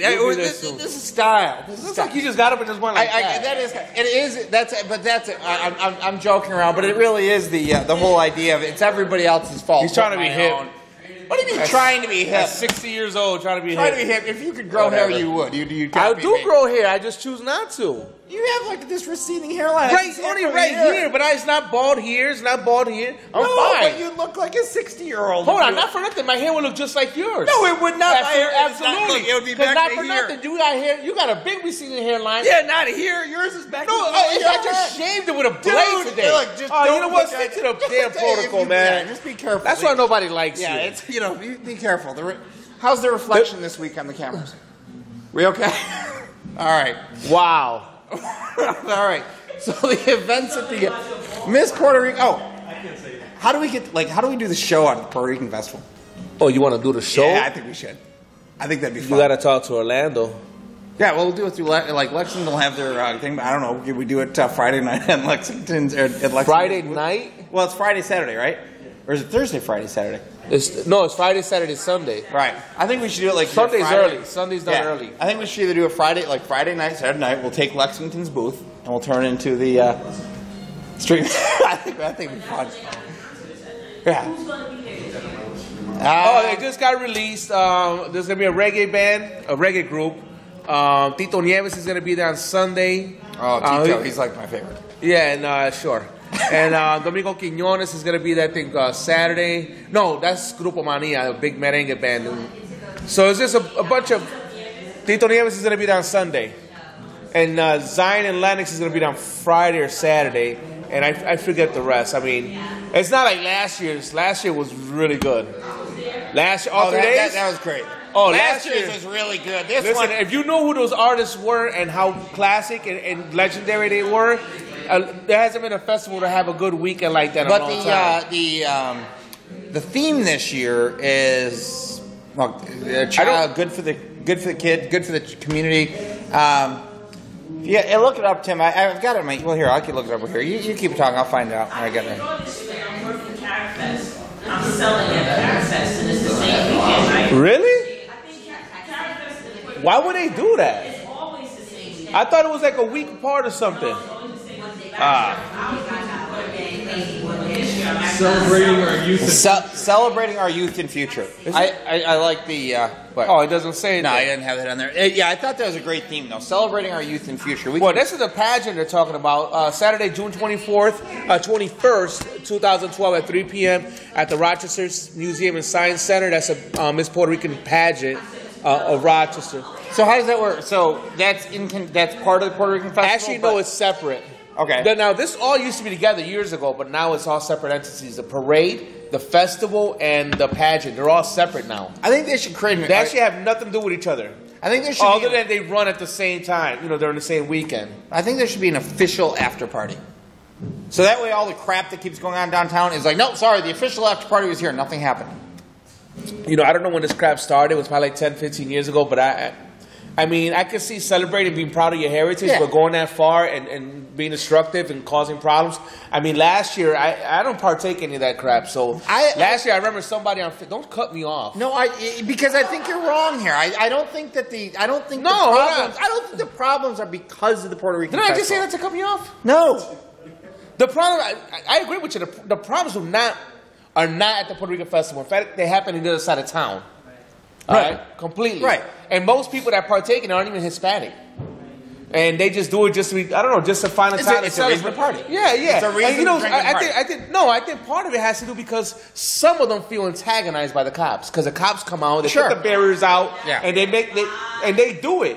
You're talking about these kids that don't even give a damn. And then you're talking about the nice people that they wait, all they want to do is wave their flags. Yeah. But then you got the other idiots sitting on the top of a car that's going 30, 40 miles an hour that could possibly, any little thing, or slamming the brakes or taking off, someone could fall and get hurt. I mean, that's when you get pulled over. I mean, there's all types of variances of what happens and why it's not cool. If people were doing it in the right way, I'm sure they would actually open up Clinton Avenue so people can go up and down, back and forth. When Oscar de la Hoya lost to Tito Trinidad, I walked out of my house with so much pride. I thought I kid you not, I thought I was going to be one of the very few people out there just driving around honking the horn like, yeah, we won. The place was jam-packed, and the cops were looking at each other like dumbfounded, like, what the hell is happening? What's going on? And little did they know it's because Tito Trinidad beat Oscar de la Hoya, and it was a big thing because they were both undefeated, and it was huge for Puerto Rico. And we were out there like it was a Puerto Rican Day parade. It was crazy. There had to be 400 or 500 cars out there. You guys really do have like this deep celebration of your heritage. Yeah, no, we're very prideful people. Yeah. I give you that. Yeah, we are. I mean, Italians are too. Pride, but prideful. I get what you're saying, but I'm saying more celebratory over it. It's you know. Oh man, we'll look for any reason to celebrate. Oh, cousin Jose just came out of jail. Let's throw a party. Cousin Manuel just got his GED. Let's throw a party. You know, black party. Oh, little Papito, he didn't get detention this week. Party, you know? I mean, from what I understand, a woman's supposed to have baby shower only once, right? If it doesn't matter how many kids they get one baby shower. Is that what it is, from what I understand? Mm-hmm. Not in our culture. The more kids, the better. The more, you get more reason to party. And if you can find a way to double it up, like my brother and I, our kids are 13 days apart, our oldest. So his kid's mother and my kid's mother, we did them together. Oh my God, it was a big party. Do you have a knocked up party? Yeah. I'm telling you, we look for any reason to throw a party, man. We look for any reason to throw a party. We just really do. I mean, we throw a party. I mean, my family has 3 different parties for Memorial Day. I'm like, now I got to visit everybody. What happened to all of us coming together and just doing one big one? I don't know. I have no idea. Yeah, I think everybody's getting older and they're growing apart. Yeah, it's interesting though. So that is just part of the culture. Go back real quick. Frontier. Okay, so we got the Public Market Latino Night, Friday, July 11th, 2014, 6 p.m. That is a free event. I don't know who's coming yet. So what is it? It's by the Puerto Rican Festival. They put this little Latino thing together. It's at the Public Market. It's free. They do it every year. Yeah, they used to bring some nice acts, but then lately they've been bringing some. So it's not like they bring in lettuce and sell it at night. No. It's actually and call it like lettuce. Or no, it's honest. You got freaking jokes today, man. What's wrong with you, man? I'm gonna push you off your damn chair pretty soon. Make fun of my damn culture one more time. See if I don't put this damn glass upside your head. I was showing my ignorance. I can't speak Spanish. Yeah, there's gonna be a bloody party up in here. No, listen. What it really is a small version of the Puerto Rican Festival. One night, one small thing. One act, 1 or 2 small acts, whatever it is. It's free. Go down more. Frontier Latino Night. If I'm not mistaken, the Canario is coming to that July 27, 2014. Canario. You heard of him? Yeah. He's nice. He actually whistles like the flute. Yeah. He literally whistles out his mouth, and he does this, parts of his songs. And if I didn't tell you, you really would have. What else is a flute? Where's the flute? You would have seen the man going like this, and it's really him whistling. He's been doing it his whole career. So that's July 27th. The game starts at 1:05. More details as they come closer. All right, that sounds good to me. Oh, the admission, by the way, is only like $5-6. It's cheap to get in. Yeah. All right. What are you doing now? Well, how is it Maurice Silver Way? Is that really? That's what that is over there? Oh, he's talking about the festival. Okay, so running from Friday, August 1st to Sunday, August 3rd. We got the Frontier field of the Puerto Rican Festival. Yeah. The Puerto Rican Day Parade done on Sunday early morning. Instead of doing it on Friday. But you're missing. He said during this amazing event. You missed it. He obviously put the word amazing there for you to say. Where did you see that at? It's the second back. Amazing. Like, see, I can pick out amazing. It's too much glare off. That's a lot of damn words right there. Anyways, whatever. All right. So this food. If you was not interrupt me, I would have a flow going on right now. Okay. Anyways, the admission is about, I think, $20 unless they're gonna raise it this year. The acts are Zion and Lennox. Grupo Mania, Tito Nieves, Domingo Quiñones. They have discount tickets anywhere? I think, wasn't it last year? Because I think I paid $25 for the whole weekend. It's $20 or $25. Well, it's $9. It's $9 or $10 a day, but there's a discounted event. If you buy all 3 days, there is a discount. Okay, good. Now, if you buy per day, So there was your discount. It's from Fridays from 12 to 11, Saturday 12 to 11 again, and Sunday again. They're going to do what they did last year, which is from 12 to 7:30, and they're early, hopefully to avoid Oh, that was right.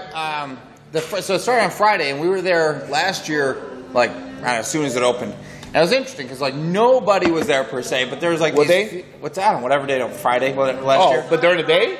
Yeah. Like nobody goes there. Yeah, right. But it was interesting. I go Friday at noon every year. Yeah, well, that's like there Well, were. you could avoid the lines that way. Hey, nice to see you could make it here. I don't really eat there. I think the quality kind of diminishes, and the food prices are way too much. Wow, you were kind of slow this week. Yeah, your race. I finished 33. 33. 33 minutes. Yeah, and Oh, I thought you meant 33, like out of 33. Yeah, But there Took you a while to get there here. were 11,000 people that I had to kind of run around. Well, what place did you? What did you place? I don't know about the place. You don't even care about it. If I place, if I run, I want to know. Nigga, if you run, you're just happy that you. You know what? You see, I'm didn't trying to. die. You know what? Let's continue on over here. Yeah, continue on over Your there. late ass. Continue on over there. Hey, better late Nobody than likes never. you. Thank you, Chuck. Matter of fact, why don't you stay? Let him be the damn audience this week. Coming over here with his attitude. How dare you? It's like they say. I've you been save- holding it down. What is it? You save the last. You save the best for last. Don't hurt yourself. I'm gonna be. You're lucky you made the race without pulling a hamstring. I left off at the memorial race. You can At the continue memorial on with that. race, which Staff Sergeant Javier Ortiz Memorial 5K, which I'll be running in as well. This is what the Tag 4th? will be emceeing it. I will. More than likely, because you're not going to run it. Well, they always ask me to do it. So I you're always gonna MC it. But yeah, this is what? This is no. I think this is the. No, this is the 4th. I think this might be the 5th. I think Fourth they or did the one first. I think it's the 4th. I know I've done the last 3 years. Well, he passed away. I think in 2010. Yeah, so this is the 4th. This is the 4th. Yep. So definitely a great cause. Make sure you register. Go to www.prfestival.com. You can find all this information actually. But what is it? $15 early registration. I don't know. Scroll down. $20. How you scroll down? Oh, there you go. So it's $15 early registration, $20 a day of the race. The race is going to benefit the Veterans Outreach Center. So show your support by running or walking, and volunteer opportunities are available. It's a good fun time. It is. And Just don't drink the night before because it's not going to be fun. it won't be a good time. I mean, I'm just hosting, standing there with a mic, and I'm not feeling good. Yeah, it won't be good. But, yeah. So it should be a good time. Can I get a cup? No. I deserve a beer. No, you don't. I deserve a beer. No, because I'm tired of buying. I deserve a beer. Crying. Dude, you ever brought me a bottle of Hennessy? But you drink it like a fish. What want are to you talk about? You tired of buying? Buying what? What you bought? I buy beer all the time. You bought a pitcher? You never match me. You bought a pitcher of Every beer? week, Look, hey, never matches everybody, me. everybody out there, he buys a pitcher of beer. He buys a pitcher of beer. Whoa! Hold the presses. Drink from that. Tag is going all out. No, I don't want to do that. Why not? It would be good though, but I don't want to. Well, I'm not down here. I think someone's bringing you a cup. Look at Chuck. What the hell? What a nice guy. Chuck is the best. He tries. So, Well, Chuck, why don't you fill this thing if you're that nice? hats. What was it? Bud Light, man. Bud Light. So the agency fair is also going on Saturday, August 2nd, which is the same day. We're gonna have various agencies from the community. I know Ibero does Wait. something. Is this this is not the health fair they used to have on Coca-Cola, right? I don't think. No. It's part of the Puerto Rican festival. They have right around. No. You're right. I remember Yeah. this. I remember this. Yeah. So it's a health fair. Make sure you come out. It's agency fair. All the different health agencies will be there. So come show community your support. agencies, yeah. Might be able to take advantage of one of these community services.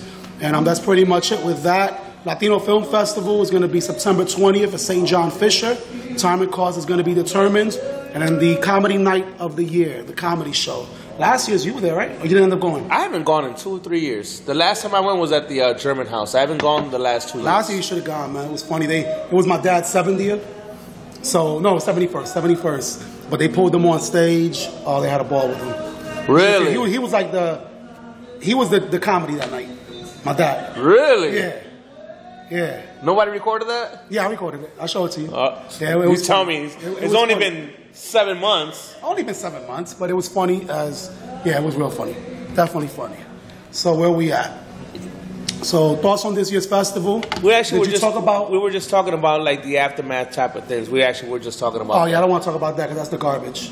And my That's the thoughts garbage on this year's festival as compared to last year's festival, it can't hold a match. It's not going to hold a match. I know it'll sell. What day is Zion and Lennox coming? That's Friday with Toby Love. That'll sell. Toby Love. That'll be another good selling Friday. You'll get all the youngins. Saturday is Grupo Mania and Domingo Quiñones. Yep. And then Sunday, Tito Nieves. I mean, it's a different mixture of what's been coming, but I know you're a big critic. You're a big critic, and there's a lot of people. I got inboxes about the flyer. That flyer, I don't like. You know what? I did see the flyer. Everybody, I glanced at it. I'm like, what the hell was that? Yeah, it's different. It's something different from what they usually use. They use a different person? Yeah, well, Food Concepts. I believe it's Food Concepts, which they do a lot of. Who have they used before? I'm not sure who did it before. I don't know if it was Junie. I think Junie Perez might have done some of the stuff. Really? Yeah, I think he did. Didn't know he did that stuff. But yeah. As far as the festival, like I said, everybody's gonna have an opinion. There's always some people that hate it, some people that love it. But at the end of the day, you know, it's attracting what 25 to 30,000 people. So I'm pretty sure that the people that are gonna come out are gonna enjoy some part of it. People are gonna go regardless. They're gonna go regardless. I mean, you can bring honestly local acts, and people will go just because we're that kind of prideful, people who we are. We celebrate our culture. And there's gonna be a lot of local acts. Those haven't been announced yet. But there are going to be some local acts. I know there's a big tribute going on this year to a local band. So Don't tell me La Muralla. That's going to be exciting. That I would like to see, because I missed it at Ray Race. And there's going to be a lot of great things that are going to involve the community. That will be good. So I'm looking forward to it, even though I'll be working the whole 3 days. But I'm looking forward to it. Stop eating that crap. What is he eating? Freaking fried pretzels, man. Hey, fried pretzels? That's fried Oreos. You got fried Oreos? No, I'm good. All right, I don't want to. The dude just came from a 5K race.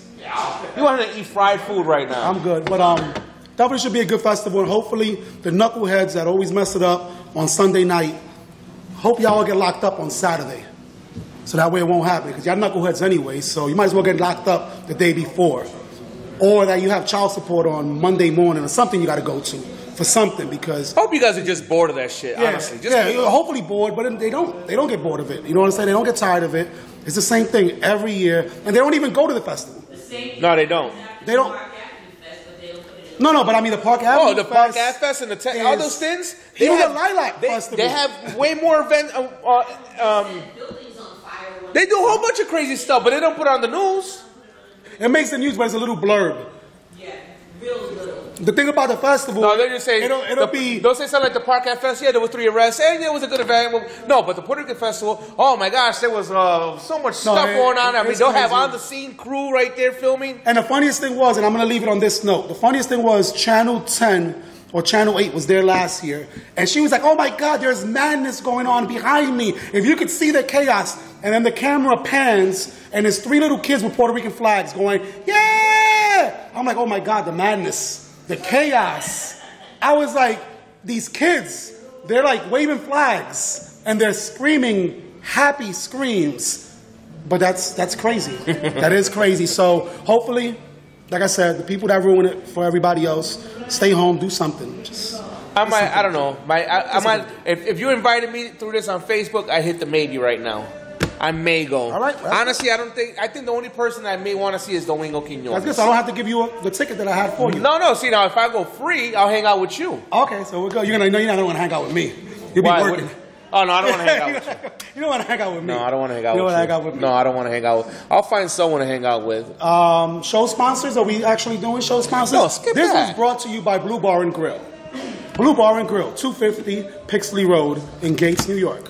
This is brought to you by Lexington Federal Credit Union, located on Joseph Avenue. And that's what I just said, Lexington Federal Credit Union. Man, he's not listening. I love your listening skills. And Lexington. This is also brought to you by LuckyCaesar.com. It's also brought to you by Pitch Control Productions. Where? I don't know. I'm just making it up. I appreciate that. This is brought to you by the J.P. Morgan Chase Corporate Challenge. And Yankees. And the Yankees. Proud sponsor of the greatest team on earth. Yes. And of course, Guinness. And Cage Alpha Monkey. Yes. No, but seriously, Lexington and Blue. That's for real. And Udicci. Udici's for real. Wait, you didn't say Bahama or but? Wow. That's Rahama. That's the Rahama. Oh, Rahama. Rahama. And of course, Rahama. I mean, you only got the damn picture this big. Lexington is working with Rahama. So, Rahama as well. Rahama Homes, building orphanages for underprivileged kids. I thought you brought that beer for us. I did. I'll pour it. No, I want to look like we got a butler up here. So it's 8:54. We got to move along, right? Yeah, you guys were talking a lot. No. I started late. You said it. Oh, you started late? Okay, perfect. Well, yeah, he did start late. All right, so Thank you, sir. I appreciate that. Willie Monroe Jr. Gentleman and a scholar. at Turning Stone Casino this Saturday. You watched the fight. We already talked about it. So Oh, go Friday, ahead. Friday. Put We your talked about thoughts it on already? that. Yeah, we did. But go All ahead. right, man, I think the fight was phenomenal. I think he did everything but knock the kid out. But Willie Monroe showed a lot of adversity because he got touched. And when I mean he got touched, he got hit hard. I got to see it again. And he got hit hard. And he didn't buckle. And he kept coming forward. But to me, what was most telling, not so much the fight, it was the after interview. Did you watch that? Yeah, that was great.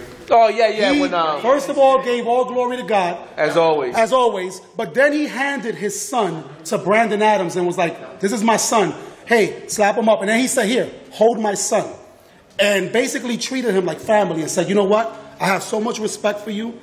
And this relationship is just starting right now. He's like, we fought this 1 hour or whatever, but we're friends. We're going to get to know each other better. And he's like, I'm humbled and I'm happy that I got to fight you. And this dude, I mean, come on, man. You don't see people like this anymore. No, I already told you. You see people showboating like, yeah, I got you. Oh, That's yeah. it. That's Like, what's his name? Broner or whatever his name was? Yeah, I mean, he deserves to get his Broner ass would have whooped. been there. Combing Brushing his hair, dancing. He said, I take out all the cans, because I can. Mexicans, Puerto Ricans. I'm like, really, dude? But he didn't say Argentinians because they don't have a can. Because Marcos Maidana beat his ass. But he couldn't say Argentinians. So it happens. It happens. Yeah, it happens. Can you play? Did you got the YouTube video? I have it up right now. If you could play, what is that? I told you to fast forward to, there was a certain amount of time that I said to fast forward to on the email. It was like fast forward to like 44 minutes or something like that. Then where you got clock? Yeah, the little clock that I put on there, it was to fast forward to that time. I'm looking because he was talking and he had this little spit that came out of his mouth that flew way over, and I think it either went over my glass or in my glass, and I don't know whether. I was. You call it what you want, but I don't want it in my glass. And I'm looking to see. No, 44 is after the fight's over and the actual announcement. Well, don't kill you, make you stronger, right? Oh, you mean, We actually announced him. But, yeah, man, hats off to him. I got to see him Saturday. Saturday, we're chilling at Tapas or whatever after the play. And, we got to talk about that play, too. But he's at Exclusives. He was up at Exclusives. They were doing a little private party or whatever. Oh, okay. And Willie was there. But you see him coming from a fight the day before, look clean. Look like he was ready to fight another fight. Oh, this is after the fight. This was Saturday. Oh. The day after the Well, fight. he was at Rivers in the morning. Yeah, the dude is like, so you're showing it now? So this is right here. For y'all that didn't watch it, YouTube it. It's on YouTube. It's available there for you. Just type in Willie Monroe Jr. Everything will come up. This fight right here versus Brandon Adams. Adams kept stepping on his toes. It was a good fight. It was a really good fight. You seen it? Oh, yeah. That was a good fight. Great fight. Still playing? Yeah, this is the highlights. Oh, it's the highlights? All right. Yeah. Well, I mean, that's enough. Let people YouTube it. Is that when Chuck walks around with the round signs, like round 3 and round 4? With the high heels? With the high heels on. And the Chuck? thongs. Me? Yeah, you, Chuck. Yeah. Yeah. So, yeah, definitely big ups to him. I'm actually going to try to have him here on Thursday because I want to have a boxing analysis of the Cotto Martinez fight, and I want him to break it down since he's fought against Cotto. He sparred against Cotto plenty of times. So this is the Thursday after we get back. No, next Thursday. This Thursday coming up. To talk about what he expects and what we're going to see that day. So we'll try to have him. And make sure he brings the belts. And You better bring the belts. We'll put those belts like right here. Bring them belts. 1, 2, 3. Right there. We're good. So definitely going to do that, and we'll find out more of where this leads him to and where does he go from here. So does Derek Jeter deserve an all-star spot? Absolutely. Just give it to him just cause. Just because. That's what I'm saying. Just cause. That's what I'm saying. Just cause. Just cause. He hasn't earned it. There's better shortstops than him in the game today, but because of what he's brought to the game, because of the legacy that he has, they have to. No choice. There's other people that retired that had great careers, but they don't have a world tour like this, like him and Mariano had. I look at Derek Jeter. They should just give it to him. I look at Derek Jeter right now. He's like the older brother. Yeah, you might be younger, you might be faster, you might be stronger, but damn it, I'm your older brother. You better respect everything me. you're doing right now is because of you me. learn from watching my games. So all these cats that are out there, one of the most amazing things that I've ever seen Derek Jeter do, and it turned into his signature move that he can no longer really do because of his age, was catch the ball from outfield and mid-air, pivot before he lands and throw it back, throw it to the catcher. That was when he first did it. It was a highlight reel for weeks, and people talked about it forever. And he did it a few more times after that. He's nasty, man. He's nasty. So Derek Jeter, yes, all-star, all day, hands down. Doesn't matter. You deserve everything you get. Hashtag DJ. Yep, absolutely. Number 3. Aaron, the dumbest Puerto Rican person I know. I ever heard of, Hernandez. Finally indicted in a double murder. So this has nothing to do with the murder. By the way, yeah, no doubt. This is another double murder. You do know that he said no guilty to all of them. Yeah, of course he's going to plead not guilty. That's your lawyer tells you to do that. I'm just saying. You can be guilty. You can have the camera right on you like this. Boom. I didn't do it. That wasn't me. That wasn't me. Drop your ID at the scene. I'm just saying. Remember, man, you got to have proof, and it's got to be without any reasonable doubt. And I think they got it. With the jury. I think they got it. First of all, I think that's why it took so long. Let me see your number. Oh, that's the number. 9449. Play that tonight in Lotto, right? Right out. Pa Brooklyn. Play that tonight in Lotto. Hey, Pa Brooklyn. That's a 4-way. Pa Brooklyn y pa Bronx. That's a 4-way tonight. For people in New York, 9449. And if you win, I want half. I want half, please. I want at least 10% because it was my idea for y'all to play it. It was. So you know what? 25-25 and we're good. You're greedy. I'm happy with 5-10%. All right, well, give me 45. Yeah, play combination too. Play a zigzag and all around. But Aaron Hernandez, bro, the dude was at a nightclub. He was at a nightclub. I heard this is all over a spill. It was like I spilled the beer on you, and you dude, I'm Aaron Hernandez. I'll kill you, and actually did it. And he actually did it. Like my man, when he was playing, what was it, Florida State or Miami? He was playing for one of those Florida teams. Yeah. I think it was Florida State. I guess he was getting high all the time.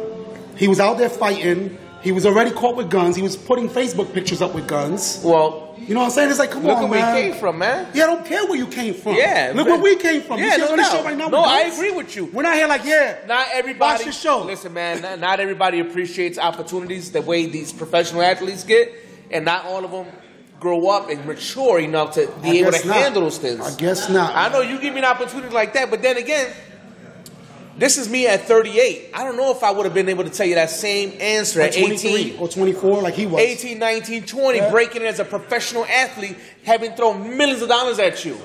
Yeah, I think I would have. I don't know what I would have told you. I probably would have still been running with my boys. I might have been a jerk. I might have been a jerk. I'm just saying, though. I might have been one of those dudes that be like, yo, you want to go to the mall with me? I'll pay you $20 for every bag you carry. Which actually, that's not really being a jerk. Yeah. Right? Because I'll be like, yeah, I'm there. But still, man, it don't give you no right to shoot two people and then a year later shoot somebody else. And the dude that he shot, which was his fiance's brother? No, his... something brother-in-law. Fiance's brother-in-law? His fiance's... brother-in-law, something. Was it... But regardless of the fact, I guess he was it a fiance's friends? It was somehow, they were connected. It was something like that, yeah. And he did it because... he knew too much. Was it that he knew too much? He was at a club and he went and fraternized with some people that he didn't like. So the dude that he killed, I guess, ended up going to a clique that Aaron Hernandez didn't really like. So he's like, yo, why you over there chilling with them? Why are you chilling with them? So now I'm going to kill you. I'm hoping that he don't get out because he might kill us for talking junk about him. You know how to blur things out about and give him the... Yeah, kiss my ass. And Giants all day, Aaron Hernandez. Yeah, what? Pittsburgh. And Pittsburgh too. Pittsburgh will whoop y'all butt. AFC playoffs, bring it. Dude, you better get ready to play catch a different way. Yeah, he's going to go from tight end to wide receiver. For real. The end ain't going to stay tight for too long. I'm just saying. That end ain't going to be tight. It ain't going to be tight anymore. Wide receiver. Hey, I'm sorry, whatever you do, don't bend over for that soap. Leave it on the ground. So, yeah. Listen, let me... Hashtag stupid rich people. Before we jump into the NBA playoffs, yeah, you know, I know you were racing, so you didn't hear the news. Racist? The race, you were at the race. Oh, I'm like, well, you call me racist. Donald Sterling? You were at the race. I went at the race. What happened? Okay. Clippers reportedly to be sold for $2 billion to ex-Microsoft CEO Steve Ballmer. He came out of nowhere. I said I want to buy him. Like the thief in the night and say, you know what? Forget all these little. Now here's the difference. I gotta tell you. But this dude only paid how much? $2 billion. No, how much? Oh no, he paid. He paid probably like he only paid like maybe 15, 20 million, something like that. It was, but he's had it since the 70s or 80s. I know, but bro. No, but let me tell you, here's a crazy thing. Here's it's right here. I know, it's fine. You wanted to come on my side? You could have just taken it over. I didn't want to reach. I didn't want to reach around you. Would you listen to me? This is crazy. Now, of all the people that were in the running to buy, that put in bids to get this team, they were all part of a financial team. That means there was a bunch of people in businesses that were Mayweather. There was forget this other player. But I mean, even Magic Johnson, he's part of the collective. He's part of the collective. It was like a Jay-Z collective where you're going to own a little Steve piece. Ballmer came in by himself and said, take $2 billion real quick, I'll take that, T. Yeah? Well, he came in by himself. He probably got like, what, 40, 50 billion? Yeah, he's ridiculous rich. So that's only like... And nobody seen it coming. Yeah, that's crazy. The man just won the Super Bowl. And he said, you know what? I took the NFL, my team over there to the Super Bowl. Now I'm going to take this one to the finals. And keep in mind, the Clippers were the butt of the NBA, the butt of all jokes for the NBA for decades. And now they're actually pretty good. And now they're pretty good. And now he's going to take them to another level because he's got that money to spend. And $2 billion, he's got more yachts. He's got yachts to equal out $5 or $10 billion. Yeah, he's good. The man's ridiculous. Yeah. And so while all these teams were like plotting to take it, this guy came in the middle, say, listen, I got that. Well, they say money talks. Because all these other guys would have been 1 point something, 1 point this, 1 point that. This guy said, you know what, forget them. Here's $2 billion. Bam. Money talks, and I would have. And just yesterday, what's the guy's name again? The owner, the current owner. What's his name? Sterling. I don't like to say his name. Sterling is a lawyer. Can you blur out his name when we say it? Sterling by trade is a lawyer. Is he? He's a lawyer. That's why he said yesterday, after he said he was going to sell it, he changed his mind and said, you know what? I'm going to fight. I'm going to keep my team. Because he knows, obviously, the law and said, the NBA did me wrong. They didn't go by procedural. And I know that NBA owners have done worse than me, and they're still around. This is wrong. And listen, he's a lawyer. So I'm sure if he fought it, he would have kept it. But he's gonna take the when you billion. got $2 billion getting thrown at you, and you 87 years old, come on, 86 man. years old. Game over. Yeah, he's sorry, done. Magic. Sorry, everybody else. Yeah, they're done. So, going into the NBA playoffs, though, man, San Antonio and OKC are tied. They're tied 2-2. It was 2-0. Man. It was 2-0. One word. It's 2-0, and now it's 2-2. 3 syllables. One word. Ibaka. But he's not even really playing. Ibaka, I think, is still hurt. He doesn't need to. He does not need to play Durant and Westbrook style. He needs to just be that third man in there to create that distraction, that diversion, and do a little bit of what he's got to do, so he can let Westbrook. And Westbrook just put up 40 points. That's what I'm saying. That's how they win it. Come on, man. That's how they win it. Oh, sorry. That's what I'm saying. So, yeah, that's crazy. But they better throw us a check soon, man. Seriously. I drink a lot of Bud Light here. Miami last night lost. Even though, LeBron James only had, 7 points? You know, LeBron I had 7 points. Swear. He hardly didn't play. Sometimes I feel like the Heat lose on purpose. They probably do. Just like they go back home. Now they want to win it in Miami. Now they get to win it in Miami. Well, you know, I heard LeBron is going to have like 93 points. Oh yeah, tomorrow he's going to kill it. He's going to have like 93 points. He's going to kill it. That's it. It's a wrap. I heard that it should be. It should be. It'll be better for ratings. But I hope it's Miami and San Antonio. Because if it's Miami and OKC or San Antonio and Indiana, it'll be better with San Antonio. It'll be a butt whooping. San Antonio, Miami might go back to 7 games again. Yeah, I believe because that. San Antonio is no joke. Yeah. San Antonio, I haven't been there. And for the record, I could care less about Miami, San Antonio, OKC, and Indiana. But this is the only time I watch basketball. I want to see a good series. But yeah, exactly. And that's what I'm saying. For the basketball fans, give us a good series. And whoever wins, wins. But hopefully it's a real competitive series. I'm not going to lie. This generation needs a Michael Jordan. When we grew up, we had a Michael Jordan. Yeah. This is this generation's Michael Jordan, which is LeBron. And I'm not for nothing for the sport. I hope that LeBron takes it again. I hope he does. It'll be good for the sport. It'll be good for the sport. It'll be bad for the haters, but it'll be good for the sport. Oh, man. But then bandwagon fans will be coming out of left field.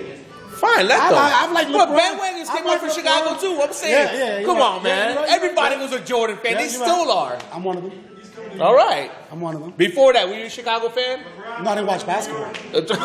I didn't watch basketball. LeBron's coming to New York? If LeBron comes to New York, then we good. I'm watching basketball then all we over good. again. Then we good. You know what? You might have a Bring point. LeBron. When's his contract up? Bring Kobe. I don't care. Yeah, it don't matter. Anything could be broken. Well, he did get a small contract. He actually took a pay cut so that he could come to this winning team. Mm-hmm. He got his. He's gonna get his 3. Bosh just said he's willing to take a pay cut to re-sign with Miami next year. He's willing to take a pay cut. Yeah, Bosh, if he's smart, he follow LeBron. I don't know. Let's see. Another couple years, and I hope if LeBron does come listen, back, Carmelo stays. I know Pat Don't Riley. get rid of Carmelo. Pat Riley, by the way, Carmelo, you are the smartest man in basketball right now. But you are nothing next to the Zen Master. Yeah, he will get you. He does have better hair, though. Yeah, he does. Pat Riley Yo, have better hair. and his suits. I'm sorry, I want to hang out with Pat Riley. I want to hang out with him. But I'm telling you, Phil Jackson, when you got, what is it, 10, 11? He's got 5 or 6. He's got 6. 6 over there, 6 over here. Does he have one as a player? He's got like 12. Does he have any as a player? He was a Knicks player. He played for the Knicks. That was in the 70s that they last won it. Yeah, I don't know. If they did, it was a long time ago. So somebody that's watching out there, if you know, hit us up on Facebook and let us know. All I know, he's got about 11 or 12 of them. But he's got a lot of rings. He got more rings than he's got fingers. Come on, He's got man. rings on his toes now. He just, he beat he beat what's his face? Robinson. Or no, what's his name? The one that had, as a player, what the hell's his name? For the Celtics. Bill Russell.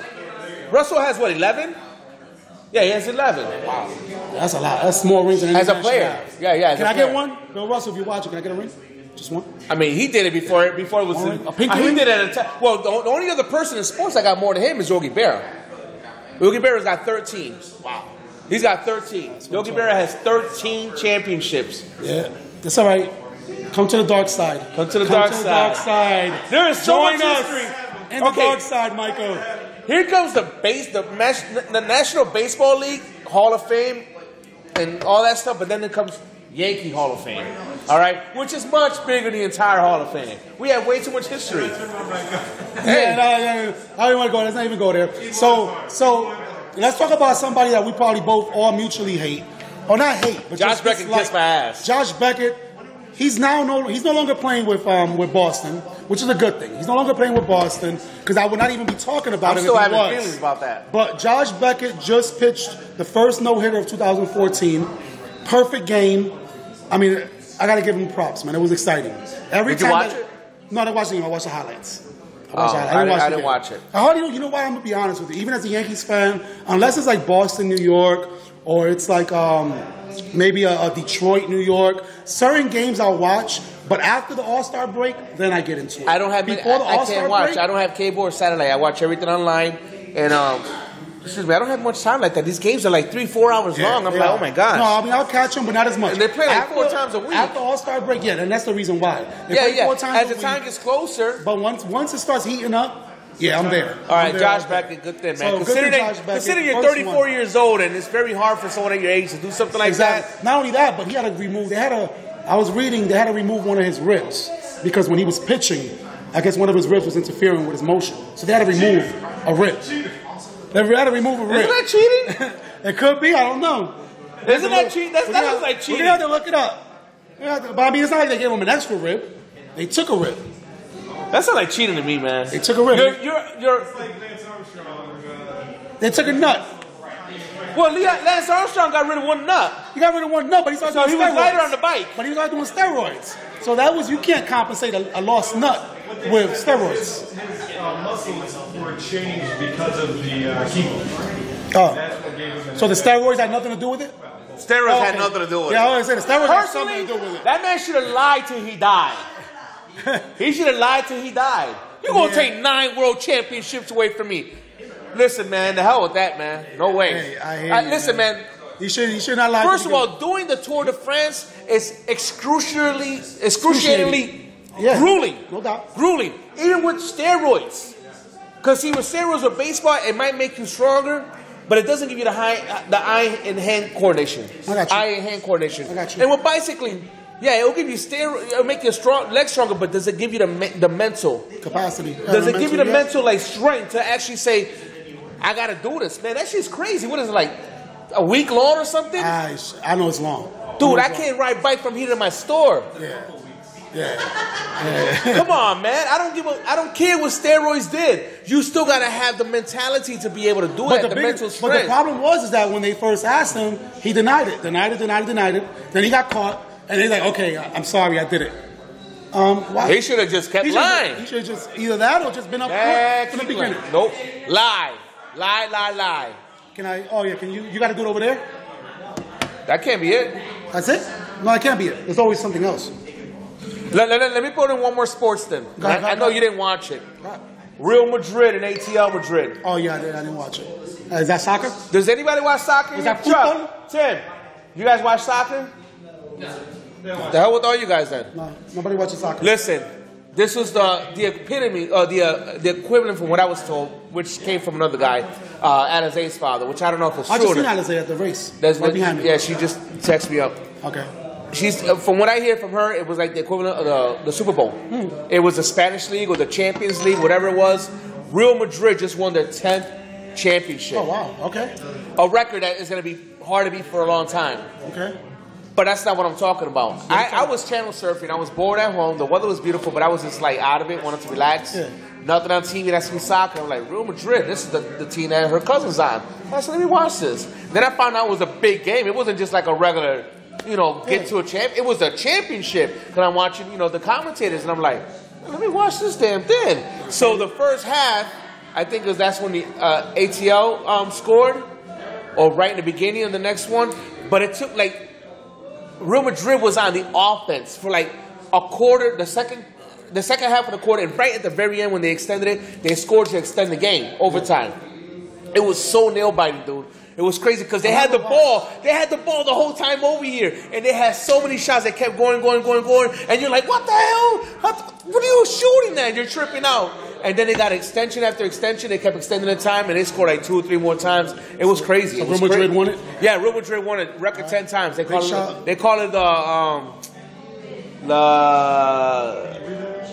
Yeah, I can see that. So hashtag Real Madrid, hashtag Liz's cousin. Yeah, that's Alize's cousin, Cristiano Ronaldo. Cristiano Ronaldo? That's her cousin. Oh, he's a pretty big player. He's from Portugal. They were playing in Portugal. Oh, that's a pretty big player. I've heard his name before. One of the top 3 biggest players in the world, ever. It's him, David Beckham, and somebody else. Yeah. Oh, Beckham's gone. He's gone. He's gone, but I'm just saying as far as yeah. But no, he's huge right now. Yo, did you see this? If you didn't see, did you see it? I seen it. Oh, you seen it? Oh, I seen it. Oh, I seen it. Play it, Mike. I sent him the video. What the hell was he throwing at? Yo, this dude, you got shot 9 times and lived, my dude. And you can't throw a ball down the damn lane? You got stabbed 2 or 3 times and lived. You diesel, you rich, but why you threw like a girl? No, I gotta give a girl respect. Tess, you would throw that ball. If you see how 50 Cent threw this ball. Did you see that? He literally. Okay, it looked like a right-handed pitcher threw with their left hand. Yeah, he threw it, and the ball went straight that way. But the catcher was right there. Like way off. Everybody, you had to see everyone's head. They were like. Yeah, he almost hit the camera guy. Who does that? I'm not going to lie. If they invited me to pitch at the Red Wings game to throw out the first pitch, I'm going to be nervous. Now, let me ask you a question. Was it really bad because his name is 50 Cent or because he works out and he's a physical athlete? First of all, do you consider him to be an athlete? The way he works out and takes care of his body? No. I consider him to be in good shape. But he's no athlete. But he works out. Yeah, he's a good bodybuilder.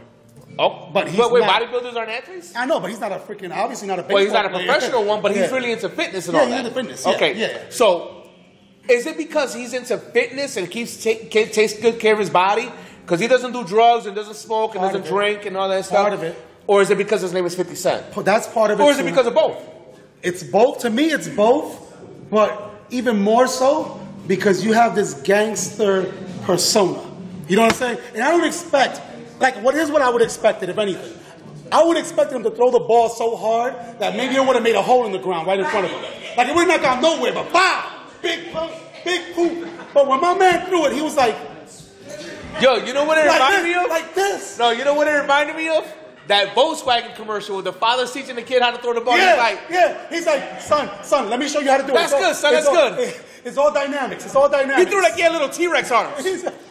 And That's the part that got me. So when you're thinking of the same dude that basically ended Ja Rule's career, you talk about the same dude that's talking about, you know, want to whoop Mayweather and wants to do this. You see how he punked, was it, not Chris, Steve Stout? Was it Steve Stout? Oh, yeah. Like, you see this, and then he throw like that. Yeah. Well, you know what his response was? He goes, "I'm a gangster, not a ball player." So then don't be out there throwing the ball. Now, let's keep it on 50 real quick. Did you see the video that he did mocking Mayweather?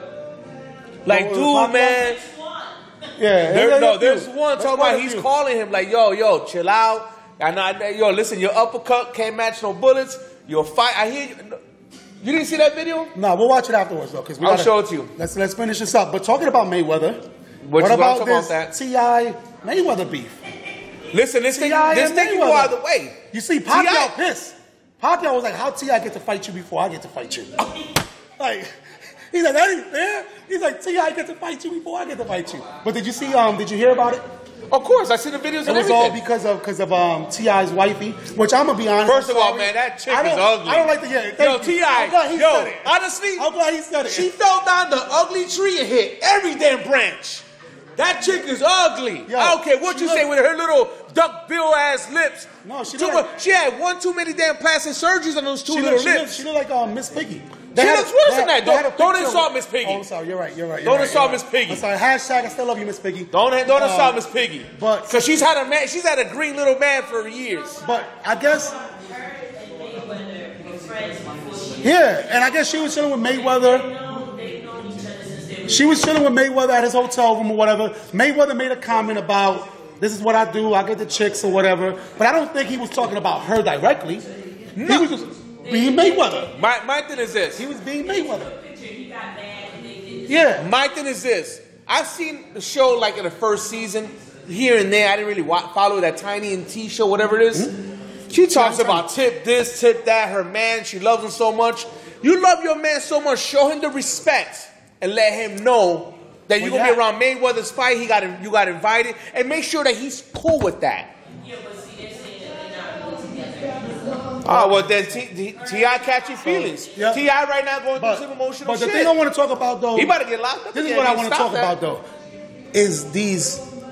Like, all y'all cats on Facebook that was posting the... Did you see this?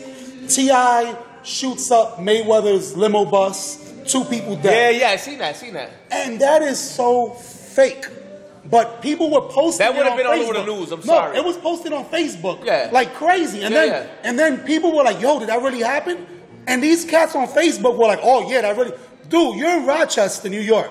You're not in Vegas. You don't know T.I. You don't know Mayweather. So basically, right now we can post. Right now we can post. First of all, on top of that, like I posted Mayweather is going to go undefeated, most likely, which will make him most likely the greatest fighter since Rocky Marciano retired undefeated. He is a big name in America. And if that would have happened, it would have been all over your news TV, all over your news TV, all over mine. It would have been all over the place. It would not just been an exclusive Facebook. No, not only that, but you know what kills me the most? Is that if you read the article, there's so many misspelled words, but the cats that are sharing it and commenting that it's real, obviously I didn't even read into it. And listen, I've been on the internet long enough to know when something looks fake and something is real. Yeah. It's like, come on. So just for you out there that didn't know, nobody's limo bus got shot up. If you got food, I'm glad you did. Died. You deserve it. You're that dumb, go ahead. T.I. got into a fight with Mayweather. They got into a little scuffle at Fat Burger, and that's it. It's over.